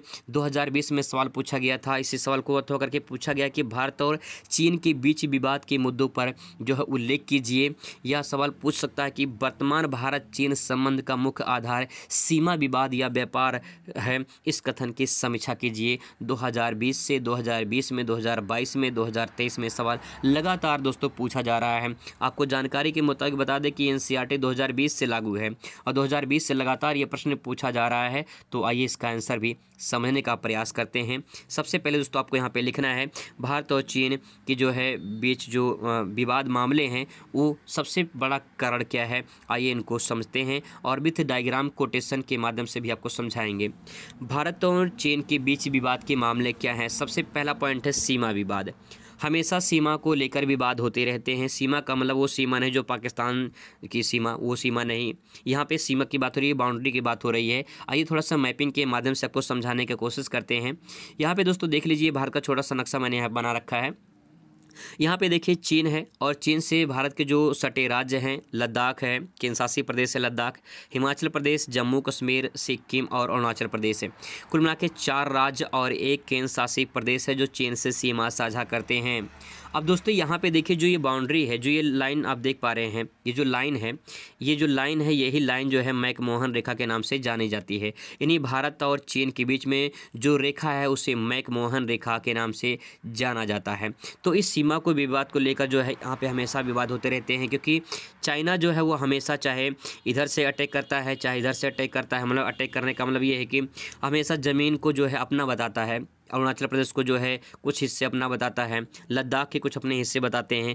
तो इस सीमा विवाद के कारण जो है हमेशा विवाद होते रहते हैं। तो पहला पॉइंट जो है आप डायग्राम के माध्यम से समझ सकते हैं। लॉन्ग क्वेश्चन में अगर आप इसको बना देंगे तो एग्जामिनर आपको खुश होकर पूरा नंबर दे देगा। इसके बाद तो अगला पॉइंट है कि 1962 में युद्ध हुआ था। 1962 में जो है एक युद्ध हुआ था, और यहाँ पे जो युद्ध हुआ था उसका परिणाम थोड़ा सा मैं आपको बता दूँ, यहाँ पे देख लीजिए।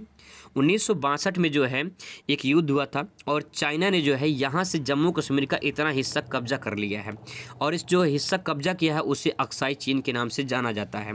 यहाँ पे दोस्तों जो लाइन दिखाई दे रही है, जो लाइन है, इसको LAC लाइन बोलते हैं। क्या बोलते हैं? LAC line. और LAC लाइन का मतलब लाइन, यल से मतलब line, line of actual control, line of actual control, वास्तविक रेखा नियंत्रण जो है, ये LAC भारत और चीन के बीच में है, जो चीन ने यहाँ पे कब्जा कर रखा है। यहाँ पे दोस्तों भारत और पाकिस्तान के बीच में यहाँ पे एक रेखा है, और इस रेखा का नाम है, इस रेखा का नाम है LOC रेखा, LOC रेखा है, और भारत और चीन के बीच में LAC रेखा है। ठीक है, तो ये आप ध्यान रखेंगे, LAC और LOC किसके बीच में है। हालांकि बात करें यहाँ पे भारत और चीन के बारे में, क्योंकि भारत और चीन के बारे में क्वेश्चन यहाँ पूछा गया है। 1962 में जब युद्ध हुआ था तो भारत यहाँ पे हार गया था, और जो है चाइना जो है जब जीत गया था तो इतना हिस्सा जो है चाइना ने कब्जा कर रखा था, और उसका नाम रखा था अक्साई चीन, और लाइन का नाम है LAC लाइन। ठीक है, तो यहाँ पे दोस्तों बात हो गई कि जो है 1962 में जो युद्ध हुआ था उसके बारे में। अब इसके बारे में बात करते हैं कि भारत द्वारा किए गए परमाणु परीक्षण। जब भारत जो है परमाणु परीक्षण किया था 1974 में भारत ने परमाणु परीक्षण किया था, तो चाइना ने जो है आपत्ति दर्ज कराई थी कि जो भारत जो है परमाणु परीक्षण कर रहा है, क्योंकि चाइना को डर लग गया था कि भारत अगर परमाणु परीक्षण कर लेता है तो हमारा जो है सत्यानाश हो सकता है। इसीलिए जो है हमेशा जो है वो जो है अंतर्राष्ट्रीय मुद्दों पर जो है ये बात उठाता रहता है कि भारत परमाणु परीक्षण ना कर सके। ठीक है, ये तो मुद्दा हो गया। अगला है व्यापार और आर्थिक समझौता। व्यापार और आर्थिक समझौता में लेकर हमेशा विवाद होते रहते हैं। आप जानते हैं कि चाइना सामान भारत में कितना ज़्यादा आता है, हर चीज़ चाइना है, हर चीज़ चाइना है, तो हर चीज़ चाइना होने के कारण जो है इसमें हमेशा विवाद होते रहते हैं व्यापार को, आर्थिक समझौते को लेकर। अगला है व्यापार, अर्थात हम ये कह सकते हैं कि विश्व व्यापार संगठन में एक जैसी नीति अपनाना जो है ये भी एक तरह से माना जाता है। विश्व व्यापार संगठन का मतलब ये होता है कि जो है भारत जो है चीन जो है वो व्यापार करता है और कई देशों में व्यापार करता है। विश्व व्यापार संगठन WTO, वर्ल्ड ट्रेड ऑर्गेनाइजेशन की बात हो रही है, एक संगठन है। वर्ल्ड ट्रेड ऑर्गेनाइजेशन एक संगठन है अंतर्राष्ट्रीय लेवल पर, और ये जो अंतर्राष्ट्रीय संगठन है इसमें जो है कोई देश दूसरे देश से व्यापार करता है तो यहाँ पे जो है उसकी अनुमति लेनी पड़ती है विश्व व्यापार संगठन में। तो चाइना जो है इसका जो है नीति अपनाता है, और जब भारत इसकी नीति अपनाता है तो चाइना को दुख होता है ना। तो यहाँ पे जो है इसको लेकर विवाद होते रहते हैं। तो दोस्तों ये पॉइंट जो है आप इसको हेडिंग बना के 2-2, 3-3 लाइन अगर लिख देंगे तो आपका पूरा नंबर यहाँ पर तैयार हो जाएगा। ये बात हो गई, मैपिंग के मदद से मैंने समझा दिया। अब बात करते हैं यहाँ पे कुछ एक पॉइंट थोड़ा सा आपको धुंधला दिख सकता है, लेकिन यहाँ पे समझने के प्रयास करते हैं। भारत और चीन मतभेद दूर करने के सुझाव, क्या सुझाव है? देखिए, व्यापारिक संबंध को अगर बढ़ावा दिया जाए अच्छे तरीके से तो हो सकता है कि भारत और चीन का मतभेद थोड़ा सा दूर किया जा सकता है। नेताओं के अच्छे संबंध, अगर नेताओं के अच्छे संबंध होंगे तो जो है भारत चीन के मतभेद को दूर किया जा सकता है। आगे है पर्यावरण सुरक्षा समस्या का समाधान। पर्यावरण समस्या जो है प्रदूषण की एक बहुत बड़ी समस्या है। अगर भारत और चीन जो है एक साथ मिलकर इस पर समस्या का समाधान करते हैं तो हो सकता है कि भारत और चीन के रिश्ते भी अच्छे होंगे और जो है जो मतभेद होगा वो दूर होगा। आगे यहाँ पे है सांस्कृतिक संबंधों का बढ़ावा, यानी जब एक देश से दूसरे देश में व्यापार होगा, राजनीतिक बढ़िया होगा तो संस्कृति का बढ़ावा भी और संबंध भी अच्छा होगा। अगला पॉइंट यहाँ पे है मैत्रीपूर्ण वातावरण तैयार करना। यहाँ पे दोस्तों बात की कि भारत हमेशा तो चाहता है दोस्ती का रिश्ता, लेकिन चीन जो है हमेशा जो है दुश्मनी का रिश्ता अपनाता है। तो मैत्रीपूर्ण जो है वातावरण बनाए रखना ये भारत चाहता है, और अगर चीन भी चाहे तो हो सकता है कि जो है मतभेद को कम किया जा सकता है। दोस्तों यहाँ पे छोटा सा एक प्रश्न है, इसको भी कवर कर लेते हैं। ये भी क्वेश्चन जो है काफ़ी इंपॉर्टेंट है।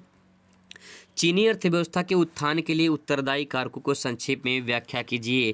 इसी सवाल को अथवा करके पूछ सकता है कि विश्व में चीन के उभरते प्रभाव का आकलन वर्तमान परिप्रेक्ष्य में कीजिए। यानी जो चीन जो है व्यापार के माध्यम से देखा जाए, चीन की अर्थव्यवस्था को देखा जाए तो कहीं न कहीं विकसित की श्रेणी में जा रहा है। तो उसके पीछे कारण क्या है, कौन कौन से कारण हैं, आइए उनको समझने की कोशिश करते हैं। पहला कारण है कि चीन की जो अर्थव्यवस्था है वो तेज़ी से ग्रो क्यों कर रही है। पहला पॉइंट लिखेंगे कि आर्थिक सुधारों के हेतु खुले द्वार की नीति अपनाना। खुले द्वार का नीति का अपना मतलब ये होता है जैसे मान लीजिए द्वार अगर खुला हो, ठीक है, अगर द्वार खुला हो तो कोई भी आराम से आ जा सकता है। लेकिन अगर द्वार बंद हो, द्वार पे ताला लगा हो, तो पहले आपके द्वार पे आएगा, वो रुकेगा, क्योंकि द्वार पे आपके ताला लगा है, तो कोई आपके अंदर प्रवेश नहीं कर पाएगा। लेकिन यहाँ पे द्वार अगर खुला रहेगा तो हो सकता है कि कोई भी अंदर आए और आपके जो जो मतलब आपसे मदद मांगना चाहता है वो आपसे ले सकता है, या फिर जो भी उसको चाहिए जो आपके द्वार पे आया है वो आराम से ले सकता है। ठीक है, तो यहाँ पे आर्थिक सुधार होते खुले द्वार की नीति अपनाना मतलब ये कि चीन हमेशा जो है सभी देशों से खुले द्वार की नीति मतलब कि सभी से व्यापार करना चाहता है और व्यापार करता भी है। जब व्यापार करेगा तो जाहिर सी बात है हर जो है उसकी अर्थव्यवस्था में वृद्धि होगी। खेती और उद्योग का निजीकरण, जो खेती वहाँ पे होती है, जो उद्योग वहाँ पे स्थापित होते हैं, उनका निजीकरण कर दिया गया है। यानी मतलब ये है कि किसी के पास खेती है कि तो किसी के पास 100 बीघा 50 बीघा खेती ही है, वो अपना पूरा जो है उसको खेती कर रहा है। उद्योग का निजीकरण, जो उद्योग स्थापित हुए हैं पूरी तरह से देखा जाए तो वो प्राइवेट सेक्टर के हाथ में है। जब प्राइवेट सेक्टर के खुद के हाथ में है तो अपना उनका पूंजीगत विकास हो रहा है। इसके बाद है कृषि तकनीकी के साथ वृद्धि।